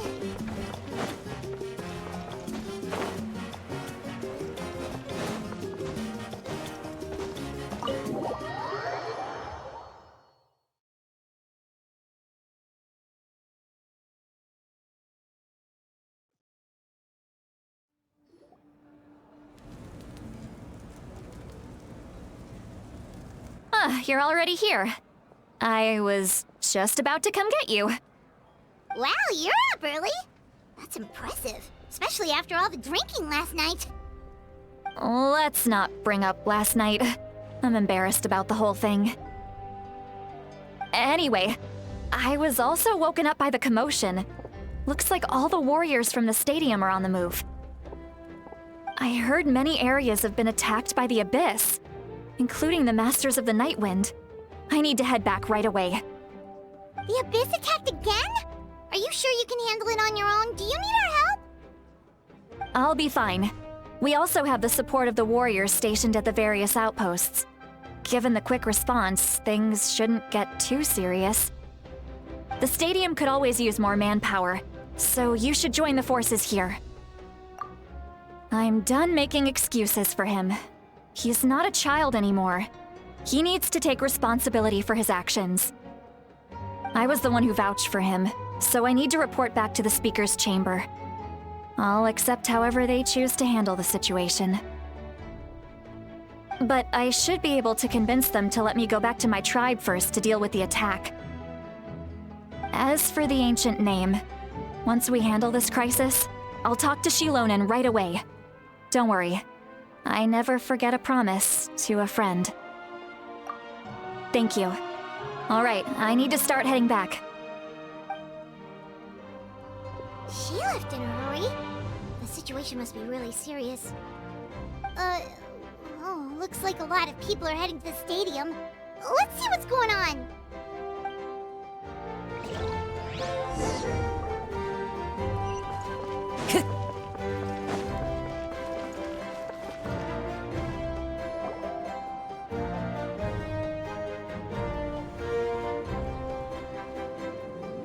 Traveler, over here! Perfect. Our star Outlander has appeared. Oh, you're all here! But, what's with the whole Star Outlander thing? Just my way of saying how awesome you are. We've got a real emergency on our hands, so this is the perfect time for you to show off your skills. Alright, but can we get a quick rundown of the situation first? The Abyss suddenly attacked the Collective of Plenty, the Masters of the Night Wind, the Children of Echoes, and a number of our camps and outposts in the wild. Yes, and the attacks are increasing in frequency. The tribes have plenty of defenses, so they're safe for now, but I can't say the same for the adventurers and merchants stuck in the wild. Chaska and I have been searching for survivors and treating the wounded. We just got back, but we need to head out again soon. I plan on heading back to the Collective of Plenty, just in case my tribe needs me. What about you, Mualani? Where are you gonna go? I'll go help the Children of Echoes. They're the closest, so I can start fighting right away. What about you guys? We could go together. Yeah, that does sound important. No worries. Just leave the Children of Echoes to us. Who knows? Maybe yours truly will have the Abyss on the run by the time you're finished. That would be pretty great, actually. I hope my tribe gets through okay. It'll be fine. Your tribe doesn't do all that bodybuilding for nothing. Let's part ways here for now. And most importantly, be careful, everyone. Oh, and some of us need to avoid getting contaminated by dangerous-looking substances. That will make my job a lot easier. Koichi, do we really have to do this now? It's alright. She's just looking out for everyone. Alright, let's hurry up and talk to the Pyro Archon so we can help the others.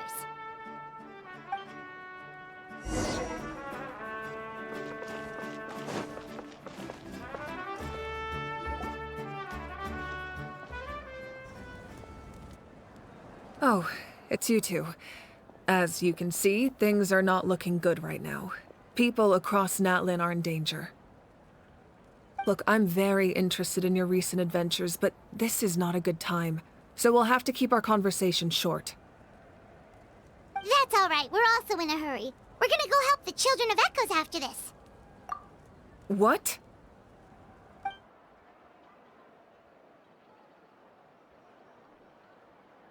So he thinks my plan is too risky. He thinks I'm being stubborn. I shouldn't underestimate the Fatui's ability to gather intelligence. The Gnosis does have that function, but there's more to the story.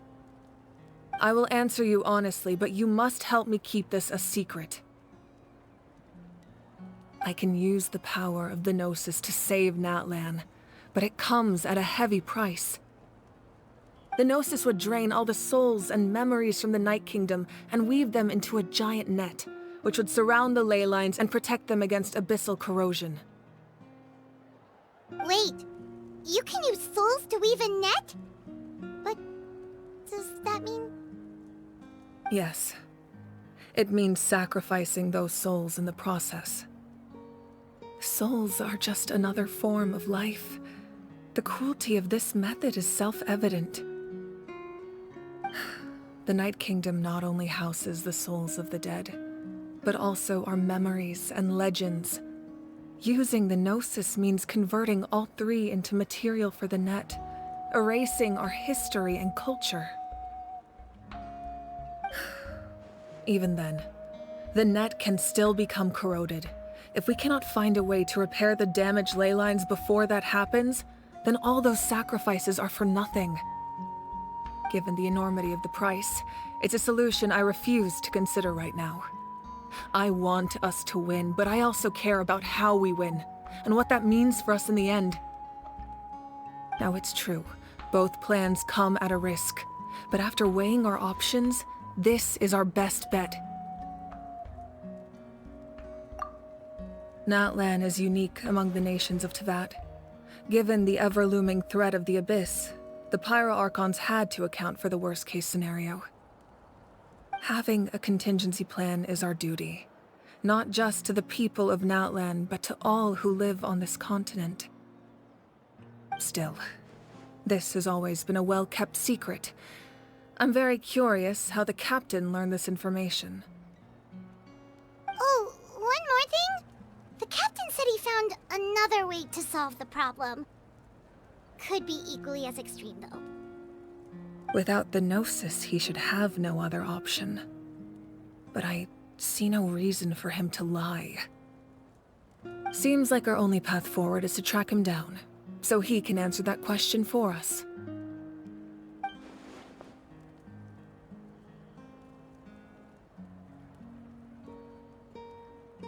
Judging by your expression, you must have doubted me, even if just for a second. Not even a little! We would never... Wait, what are you talking about, Traveler? Just as expected. I appreciate your sincerity. Maybe it was out of caution, anxiety, or simple curiosity, but know this. No matter what, our goal remains the same. We both want to save the people of this land. So now that you have your answer, do you still doubt me? You scared Paimon. You've really got a lot of guts, Traveler. That's a good thing. Oh, and feel free to call me Mavuika. It's what all my friends call me, and I like it that way. As for the captain, the intelligence officers we assigned to the Fatui should be back soon. We'll get our answer then. That's great! Sounds like we just have to wait a little longer. Not just yet. Even though the Abyss is attacking several locations at once, I'm confident the warriors stationed in those areas can handle it. Don't worry. I just need to finish coordinating our available manpower, then I'll take a small team to handle the difficult locations. Wait, you're going to fight in person? Didn't you give up your power? That's true. I'm far less powerful than a god in my current state. But don't forget, I was an experienced and powerful warrior before I ever became the Pyro Archon. No matter how you look at it, my duty is on the front lines. I just think there's strength in numbers. If the people feel emboldened, that's just a bonus. Anyway, even if we respond to these threats in time, it's not a permanent solution in the long run. I've considered moving my people to other nations, but given their close connection to the Night Kingdom, a forced evacuation would have devastating consequences. I've told the chiefs of each tribe to strengthen their defenses and advise people against leaving their settlements. Now, I just need to find the right time to disclose the true nature of the crisis to the people of Natlan. Paimon's a little worried about how people will react. Yes, but that won't be the only response. In any case, that's for me to worry about. I'll let you know when we have more information on the captain. Alright, we should head out. Maybe we can join up with Moani. She can't be too far ahead. No need to worry about me.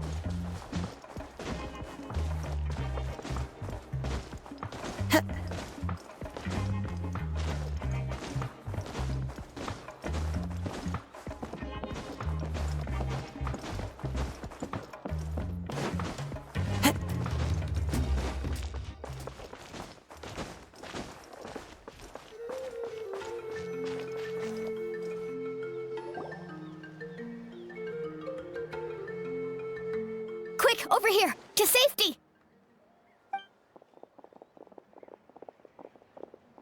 Kachina, how many people do you have left?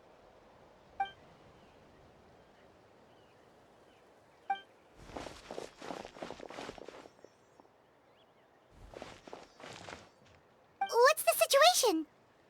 There's a trapped caravan that needs our help. We need to rescue them as soon as possible. We'll go together.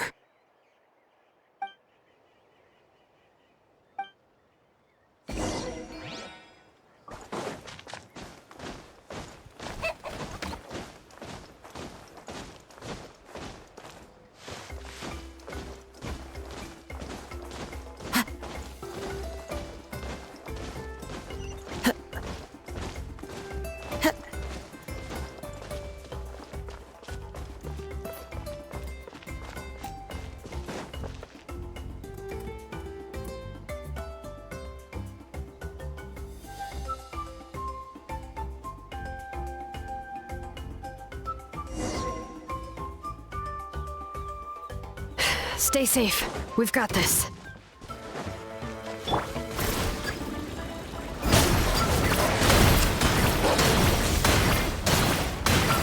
Get back!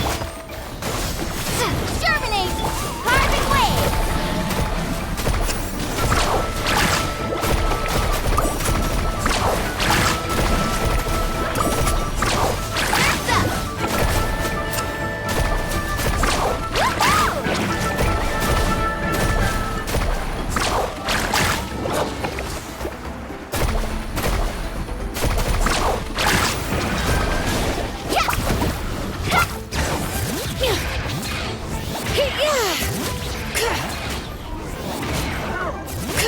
Let the mountain's veins boil!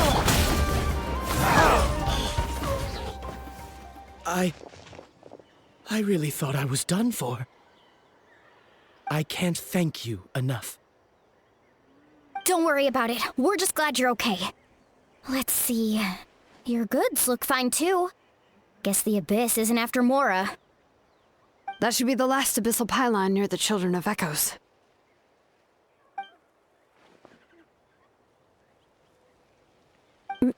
By the way, where's Lolly? I thought she would come with you. The Masters of the Nightwind also got attacked, so she went back to help her tribe. She said we can deal with the ancient name later. That makes sense. The attacks are more urgent. Alright, this isn't a good place to talk. Let's head back to the tribe.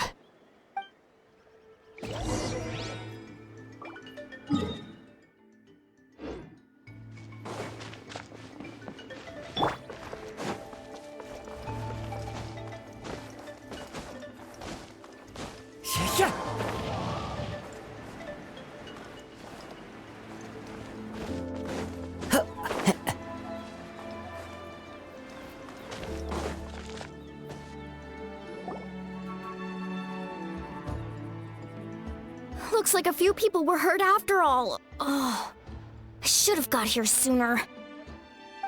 The Abyss threw a lot at us at once. I rushed out as soon as I heard the alarm, and there were already so many monsters. Before long, Kachina brought over a whole group of warriors, and just like that, we destroyed several pylons as a team.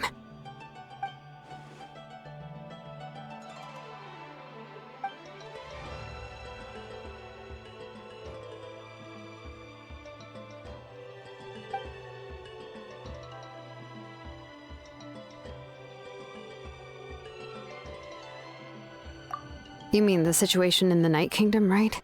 Yeah, I feel the same way. We've managed to keep it a secret all this time, but more and more people are realizing something's wrong. It's impossible not to feel anxious when things are getting worse by the second, and all we can do is wait.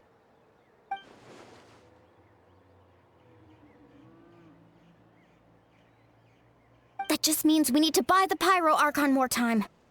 Keep pushing, everyone. Every battle is worth something. You really are an eternal optimist, Mualani. You always find a way to cheer people up. Why, thank you. I guess it's one of my better qualities.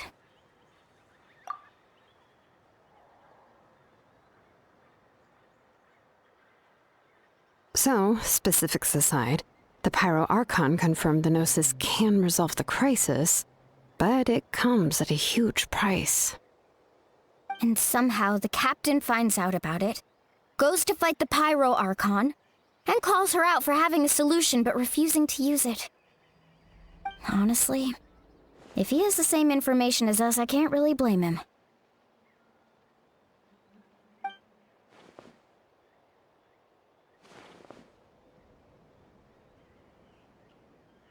We talked to Mavuika before we left the stadium. According to her, the cost of the captain's plan is too high. And, well, it makes sense. If that was truly the better choice, she would have picked it. Yeah, I trust the Pyro Archon. When I was upset about Kachina's disappearance, she was really sincere and patient with me. Plus, she burned down all those precious mementos for Kachina. She's already proven how much she values even a single person's life. When it comes to Natlan's survival, there's no way she would hold back.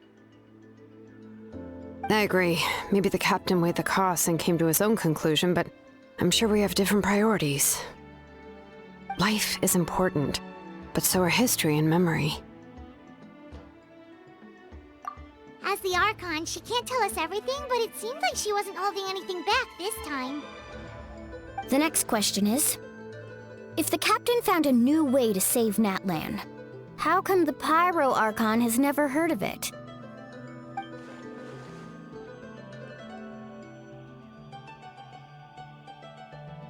This is all super confusing. We still don't have enough information. Once we figure out what the Fatui are doing, we'll have our answer. Let's head back then. Mavuika said her intelligence officers should return soon.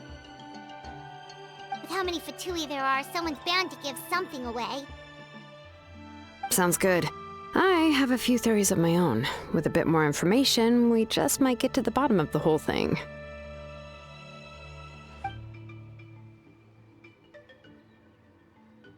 I was just about to ask. Count me in. If I was just a bit faster, we could have prevented a few people from getting hurt. People who could help us in the next battle. It's all a chain reaction.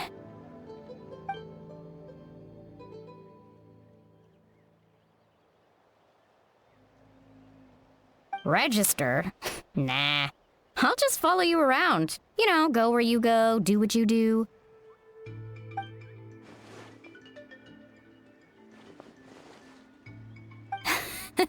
You got it. I just don't want to make the trip back. It's so far. Alright. See you all later. Let's get together and celebrate once this is over. Oh, you betcha!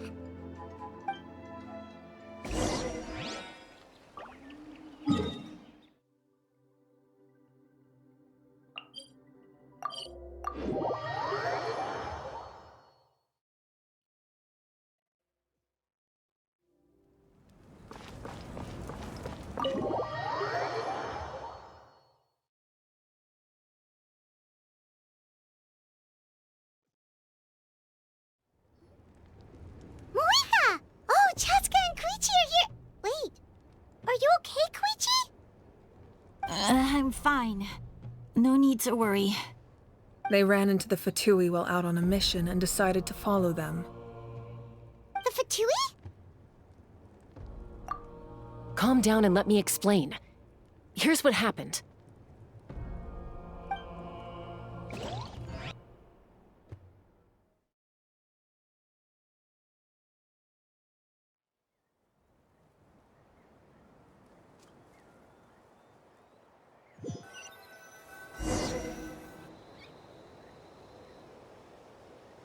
Watch out. It's the Fatui. Were they attacked by the Abyss? No, wait. It looks like they're protecting a group of travelers. Over there. Do you see? You're right. That's a traveling group from Natlan. Could they be trading for something? Let's keep observing for now. We're glad you're okay.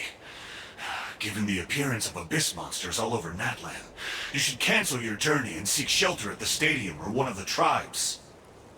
Thank you so much. I wish there was something we could give you. We don't expect anything in return. We were out on a mission and saw you being attacked. It was our decision to help. If you truly wish to repay the favor, you can keep this a secret. If anyone asks, just say you were saved by warriors from Natlan. Oh, okay. We can do that. But... We're not asking you to cover up our activities. We haven't done anything illegal. Our captain simply wishes to remain undisturbed. Nonetheless, the decision remains yours. If we wanted to keep you quiet, we would have employed a harsher method. Got it. We'll get going now. Did you hear that? They mentioned a captain. Isn't that who the Pyro Archon is looking for? Exactly. We could be onto something big. Still, there was no trade. They were just helping people in need.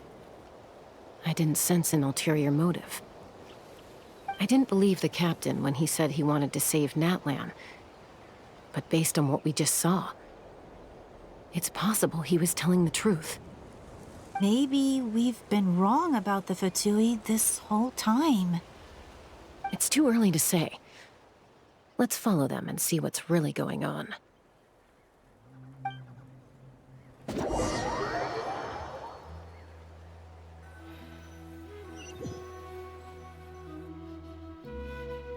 So this is where they were headed.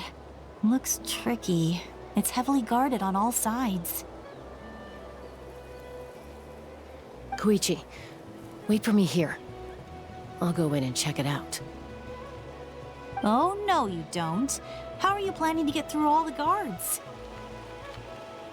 Look, I can use this terrain to my advantage. With our tribe's special way of getting around, I doubt they'll see me coming.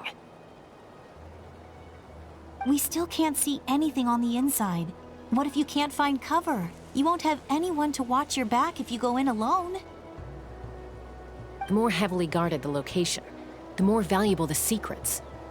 Even if the captain isn't here, we can still figure out what the Fatui are planning. That intel is worth the risk. Fine. You're not gonna listen to me anyway, so let me come with you. That's even more risky. You've been running around saving people for days. You're already at your limit. I'm confident I can protect myself. I'm not sure you can say the same. I can. You really believe that? Fine, don't believe me. But you can't honestly tell me infiltrating a heavily guarded Fatui hideout all on your own sounds more reasonable. You know, growing up, even if I insisted on doing something, it never gave you any trouble. I'm not sure you can say the same. All right. If we start arguing, this will never end. We can't Guess that means I win. Don't worry, you're not the only capable young person from our tribe. I can handle this. All right. Same plan as usual.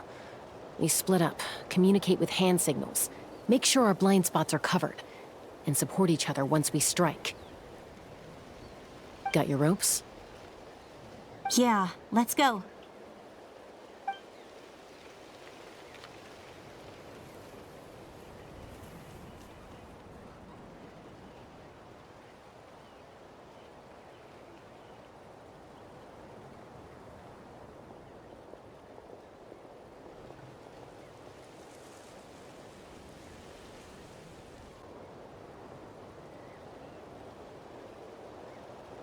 The Fatui have eyes all over this place.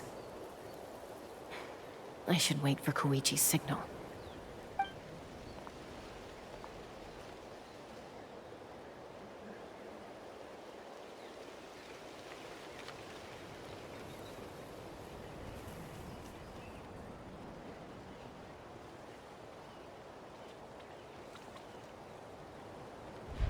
Now.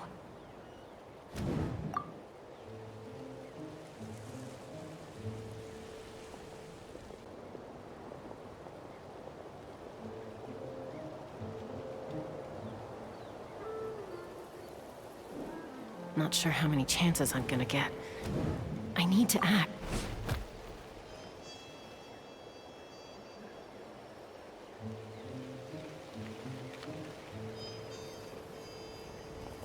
Good.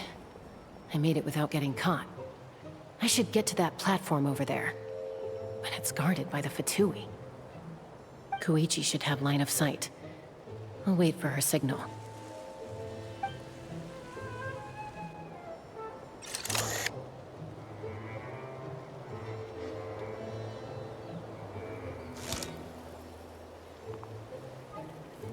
That's it. Now's my chance.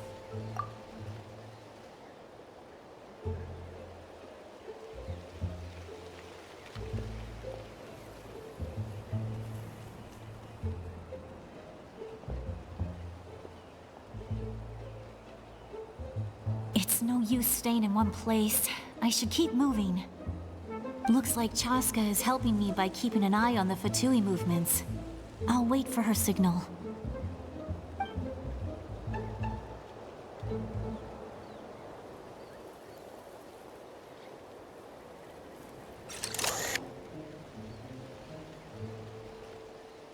Time to move.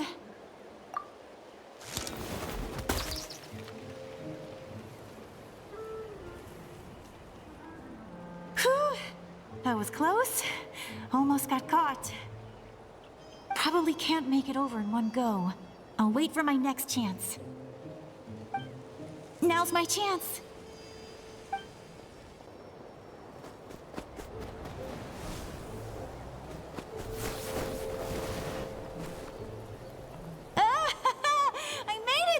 That'll show my sister.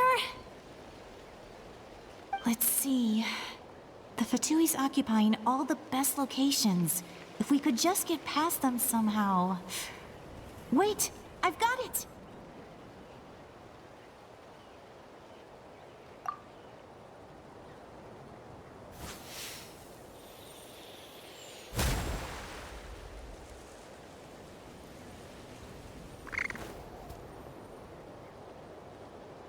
Huh? What's that noise? Did something explode? Oh! It stings! What the heck is that? What do you think you're doing? I could ask you the same thing! Good, they're arguing. Looks like they just needed an excuse. They've probably had enough of this job already. The people on the hill over there left to help their comrades. This is our chance.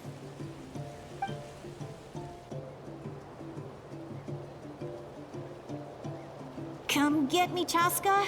I hope she gets this hand signal. That's Koichi's signal. Smart idea. All right, time to move. Give me your hand, quick. Coming! I checked, and this way is completely clear.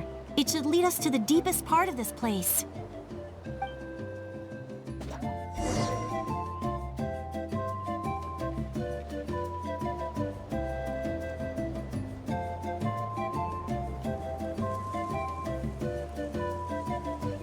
Well, I was pretty helpful, right? You know, everyone usually jumps at the chance to work with me. Not my own sister, though. No, she avoids me like her life depends on it. I was wrong, Koichi. You've done well. Wait, you're just gonna admit it? Now I look like the mean one. Let's focus on the task at hand. We're in the heart of enemy territory. The more time we waste, the more dangerous this becomes. All right. If you're not gonna take the bait, then I'll drop it. Looks like the Fatui are here to dig something up. I'm surprised they mobilized this many people. I doubt it's because they're interested in our culture and history. It seems like they're looking for a dragon relic called the Source Mechanism. The device is ancient. Barely any information survives to this day. And even people from Natlan don't know how to use it. Not bad. Looks like it's in good shape. This should be what our Lord's looking for. Took us long enough. Come on, let's get this thing back. Back? Back where? Should we keep following? You really want to keep going? Of course. We make a good team, don't you think? No reason to stop now. What was that sound? Uh-oh. We've been spotted. Time to go. Falling rock incoming! Watch out for your gadget! What? You'll regret that! After them!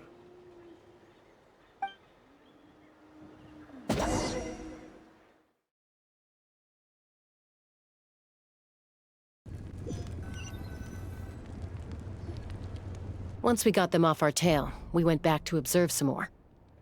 They'd collected several identical pieces of something. It looked like they were waiting, though. So we decided to come back. So, Koichi got injured trying to get them off your tail?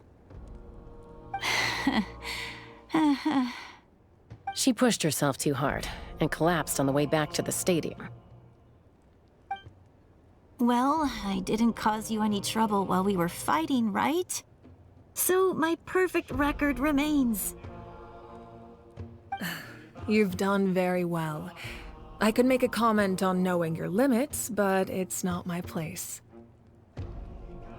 I know. I'm already reflecting on my actions. So, our current intel suggests the Fatui is after the Source Mechanism. The device is a complete mystery, even to us. What does the captain want with it? I have no idea. But it's safe to assume the device could serve a similar purpose to the Gnosis. Shilonen, I need you to gather every scholar in Natlan familiar with the secret source. I'll get right on it. Thank you both for your hard work. Koichi, it's time for you to get some rest. Oh, and there are gifts from your patients waiting at the speaker's chamber. I've prepared a small gift of my own as a token of gratitude. I'll send it to your home along with the others. My patience. That's so nice of them. Guess that means I'm doing something right. You don't need to give us anything, Archon. We were just doing our duty for Natlan. I should take Koichi home now. Well, if Koichi doesn't want her favorite Saurus crackers, then... I accept. Thank you, Archon. What am I gonna do with you? There's some for the rest of you as well. They're one of my favorites too, so don't be shy. I'll start investigating the source mechanism right away. If I learn anything, you'll be the first to know. Yummy snacks!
What's next for you two? I'm taking Koichi home, with our parents there to keep an eye on her. I can make sure she actually rests. Hey, it's not like I'm some kind of prisoner. I'll be fine in a day or two. There's no need to go all the way home. That's what you always say. Everything's no big deal until you collapse. What if the Abyss attacks again? You're saying if I let you rest in a hotel, you're not gonna rush out the minute you hear the alarm? I won't. Triple promise I won't. Mm-hmm. Fine. On the off chance something like that were to happen, I might. But I'm a doctor. I have a duty to help people in need, no matter how hard or tiring the work gets. I guess you're right. But I don't have to like it. This reminds Paimon of when we first met. Except you were the one trying to stop Chaska from doing something dangerous. I do the same for anyone trying to put their life in danger. As a doctor, I don't want people to get hurt because of a rash decision. Then try to see things from my perspective. You clearly want to protect your patients. So can't you understand why your own sister would feel the same way about you? The two of you are the same, you know? I disagree. I understand the risks and costs of my decisions. Who wants to be like her? Overconfident, always making excuses when things go wrong. That's just not true. You think I don't have proof? Okay, don't get into another fight. Just pretend Paimon never said anything. Don't worry, Paimon. You didn't do anything wrong. Arguing is just how we communicate. Neither of us really takes it to heart. Plus, I guess we are similar in some ways. Maybe I rush into things without thinking, but I learned that from her. We're family. I can't help it if my older sister is a bad influence. Okay, you don't have to put it that way. So, you're all good now? Neither of us are really the type to back down, so we'll always have our differences. But still, we get along in our own way. Plus, I know you'll wake up one day and realize I was right all along. I just need to wait. Be my guest. Come on, let's get you home. See you later, Traveler and Paimon. I'll be back once everything's settled at home.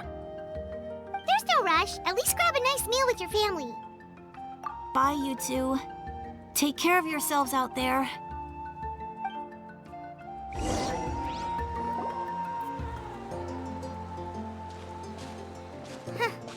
Those two will probably make up for real at some point, right? Well, we've learned a lot. Let's go over everything that we know so far.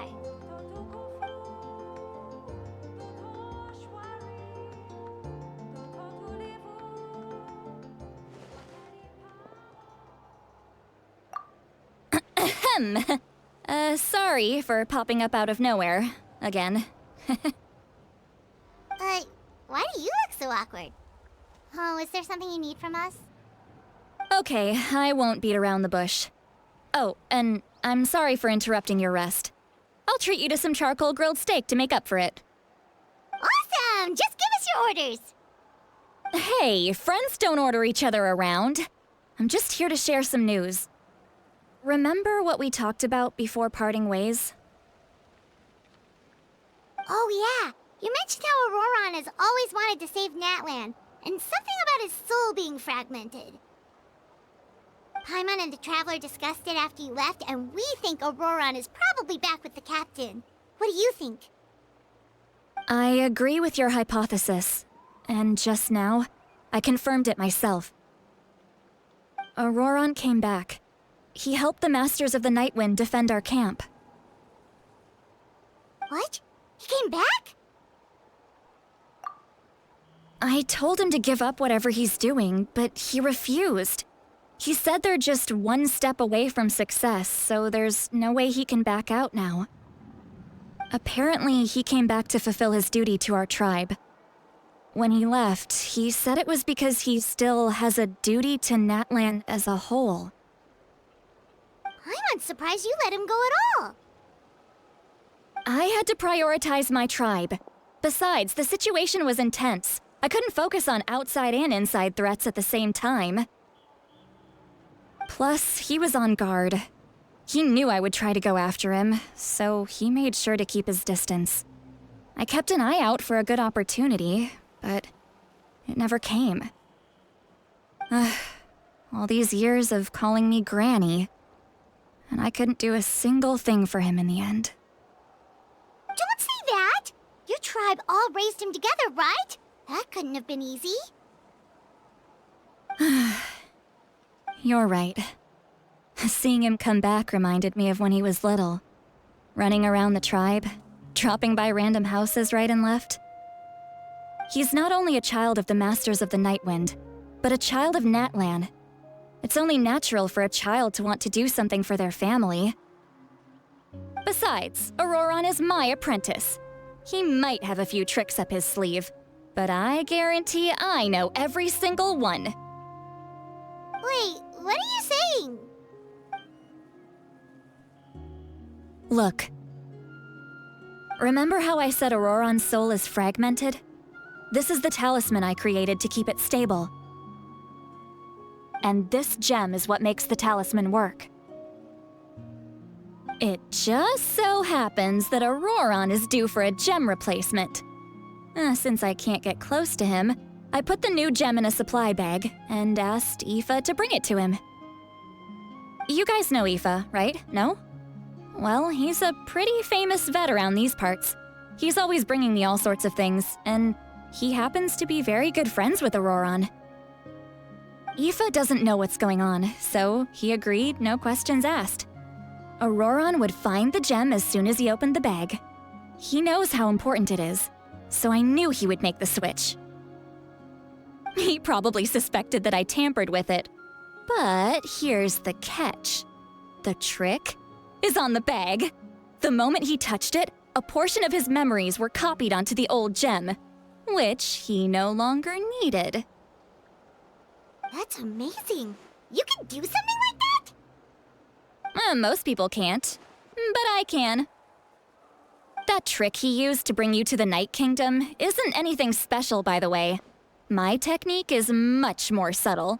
He won't notice anything. So in other words, We have a whole backup of Auroron's memories in this gem. The kid thinks he can take me on? Like I wasn't the one who taught him everything he knows? That's amazing, Seat Lolly. Let's take a look right away. Once we get to the bottom of this, we can finally track him down. I know he thinks of me as his grandma, but do you think he'll get mad at me for this? You can be honest. Huh, that's a tough question. Paimon doesn't have a grandma, so she's not the best person to ask. To be honest, I've always doubted my ability to look after him. I didn't stop the ceremony all those years ago, and now I'm useless again. But if I stop here, it will haunt me until I'm 500 years old. Every night I'll wake up in a fit of anger. Yeah, you're right. First anger, then tears. Oh, wait! Who are you calling a crybaby? You're just making it worse, Traveler. I need to look at his memory. Even if he resents me, refuses to see me, or runs away for good. I don't care, and I won't blame him. A family does whatever it takes to protect their own. You sure you'll be okay? We can come with you if you want. Did you just say you'll come with me? Is that okay? We have a pretty good reason to see it too, don't we? Because, right, we need leads on the Fatui. You really mean it? Oh, fine, you can come. Just promise me you'll see this through. No backing out. Got it? Don't worry, we're professional adventurers.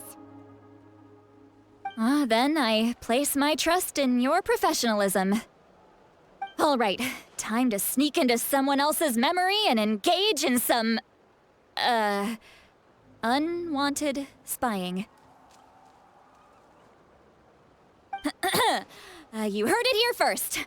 I wouldn't be doing this if I had any other choice. Are you ready?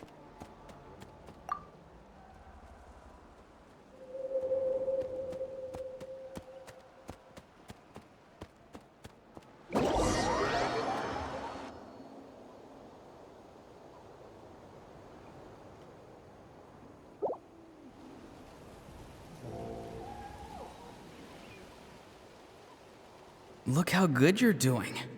You'll grow into nice big radishes in the future. And you?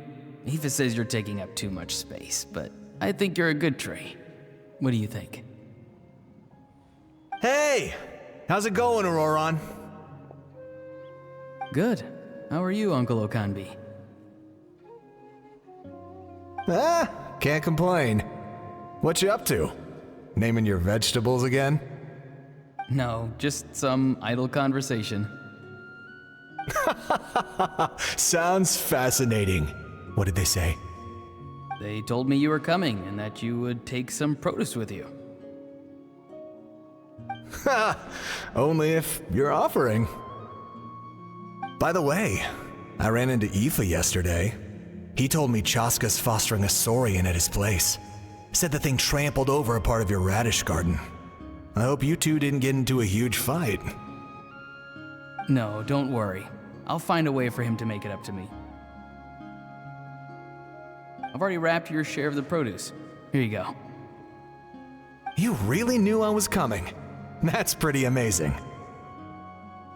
Light up the smoke and you can see the path through the shadows. That's what everyone says.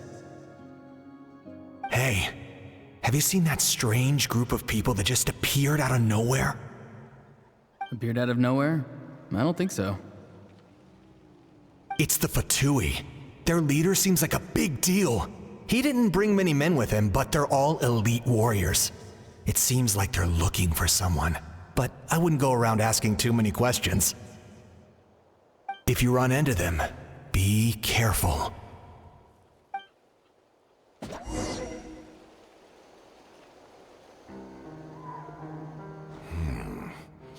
You're from the Masters of the Night Wind, are you not? Why do you live here alone? I enjoy living by myself out in the wild. I guess you're from the Fatui, the one everyone's calling a big deal. Not an inaccurate description. I'm looking for someone who may be known to you. Citlali is her name. Granny? What does an Outlander want with her? I've heard the name. You have business with her? There's no point to further questioning if you insist on hiding things from me.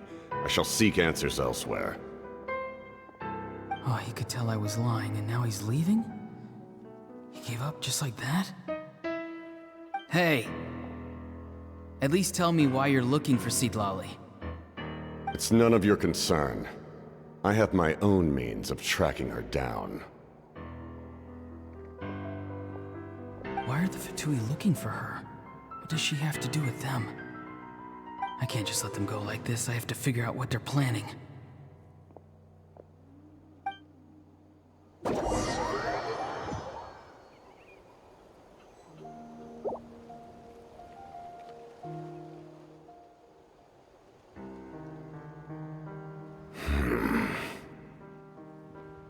I've just been studying the ley lines and asking for leads on Granny.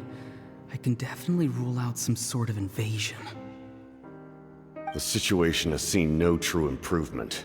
The Pyro Archon did not fulfill her promise. My lord! Ignore him. He is no threat. He knows I'm following him, but he doesn't seem to care. He's strong, I can tell. But there's something unusual about him and also familiar in some way. I can't describe it. What is it? My lord, I feel dizzy. A ley line disturbance. Certain presences have been forced to wander outside their rightful realm.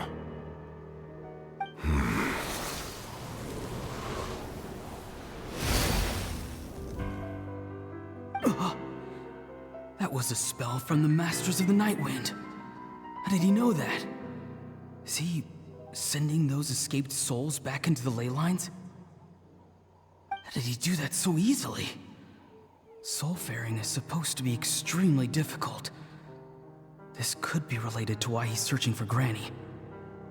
I feel much better. Thank you, my lord. Think nothing of it. Stay vigilant, and continue to gather information. The Abyss could attack at any moment. If you notice any irregularities, assume drill formation and be prepared to fight. However, there is no reason to over-engage. Information is our first priority. Yes, sir. Why are the Fatui fighting against the Abyss? Do they really mean us no harm?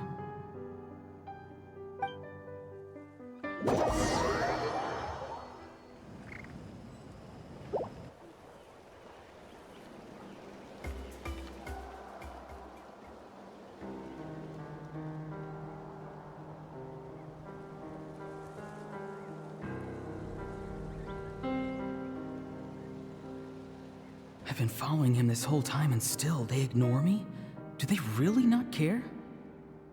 It seems like his subordinates referred to him as the captain. Never heard of him before. And now he's headed to the stadium. That's unusual. Oh, what is he gonna do? You two, with me.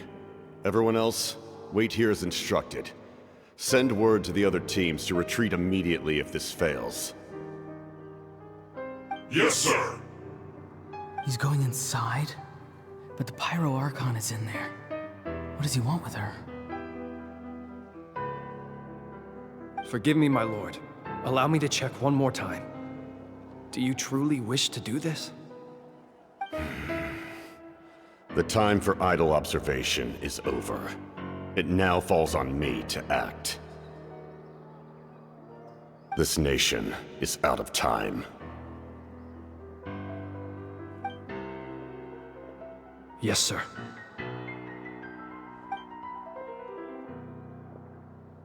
He just walked straight into the stadium. What is he gonna do?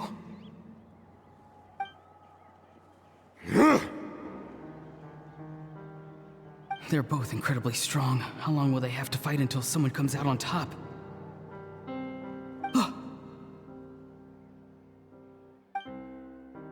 Wait, this feeling. Just like the other day near the ley lines, it's faint, like a soul's trying to escape. Where is it coming from? Is that why he's looking for Granny? If he dies here, then all clues will be lost. I can't let that happen.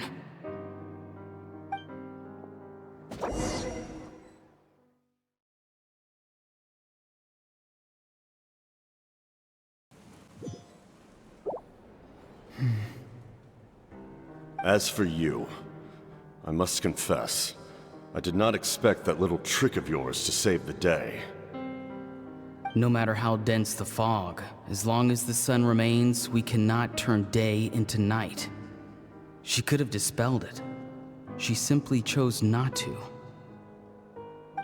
You don't have much time, and you're injured on top of that. What do you plan to do next? I'm beginning to see just how useful you may turn out to be. You heard something from here, didn't you?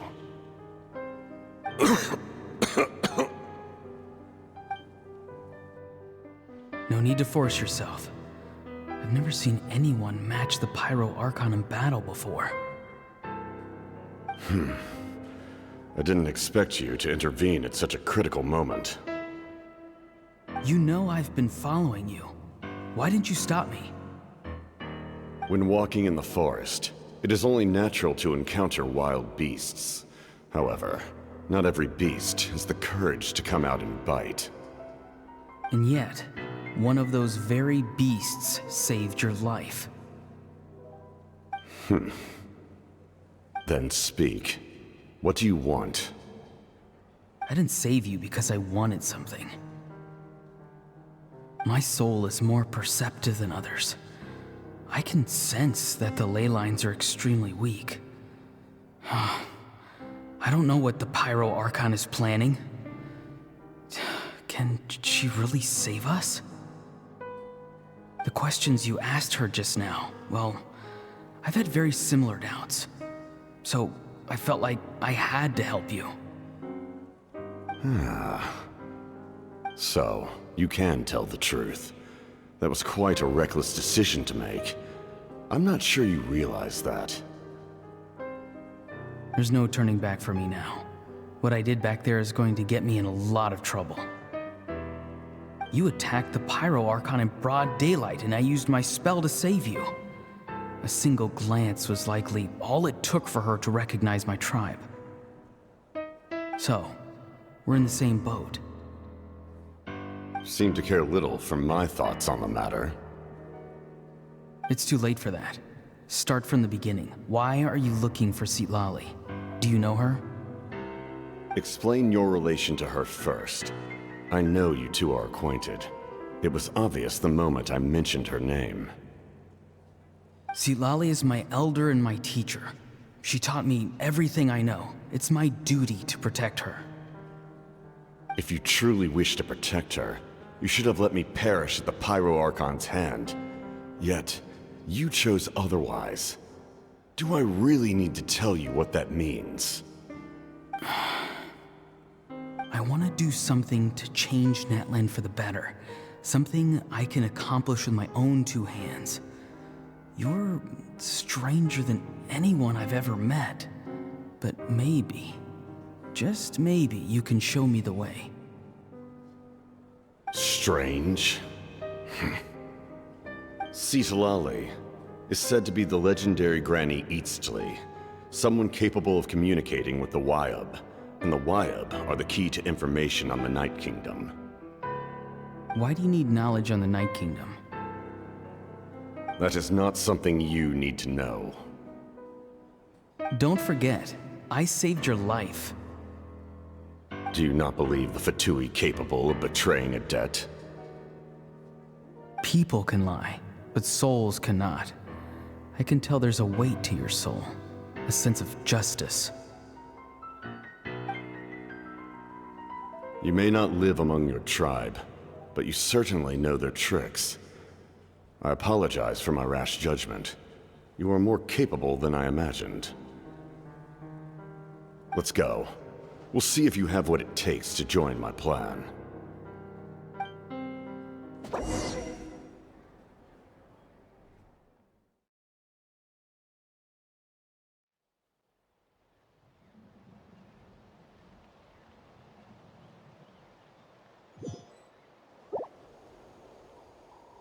I see.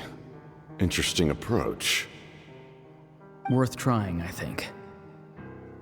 Rather than weaving a net to protect the ley lines, this method would address the root problem by reconstructing the ley lines themselves.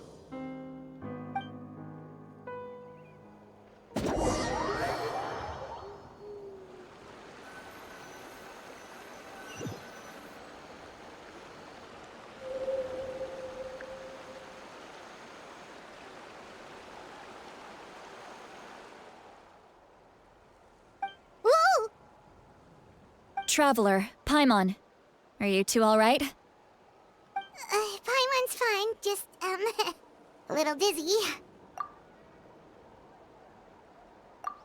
Of course. I'm so mad at him. After everything, he still can't let go of the past. For some reason, he thinks he owes something to the people who cared for him. Stubborn, self-righteous fool. Where's that gonna get him? Now that he's all grown up, he thinks no one can tell him what to do? He thinks he can just run away whenever he wants. I'll show him. If he tries to run one more time, he's got another thing coming. Maybe stubbornness runs in the family. Like grandmother, like grandson, as they say. Is that supposed to be a compliment? Huh, that kid's got nothing on me.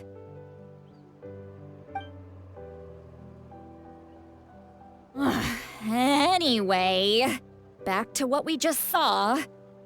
I don't even know what to make of it. Yeah, the captain seriously wants to reconstruct the ley lines? What does that even mean? Something like the loom of fate, maybe? But how does that help with the abyss? The loom of fate? Oh, it's kind of hard to explain. Basically, it's a device from Conrio that has unbelievable power. Anyway, if he really wants to manipulate the ley lines, everyone in Natlan will be affected. Oh, this is big. Which means the captain has been honest from the very beginning. Auroran's memory proves that. Why is he so obsessed with saving Natlan? Oh, we've got to tell Mavuika about this right away. Yes, she needs to know about this. Now.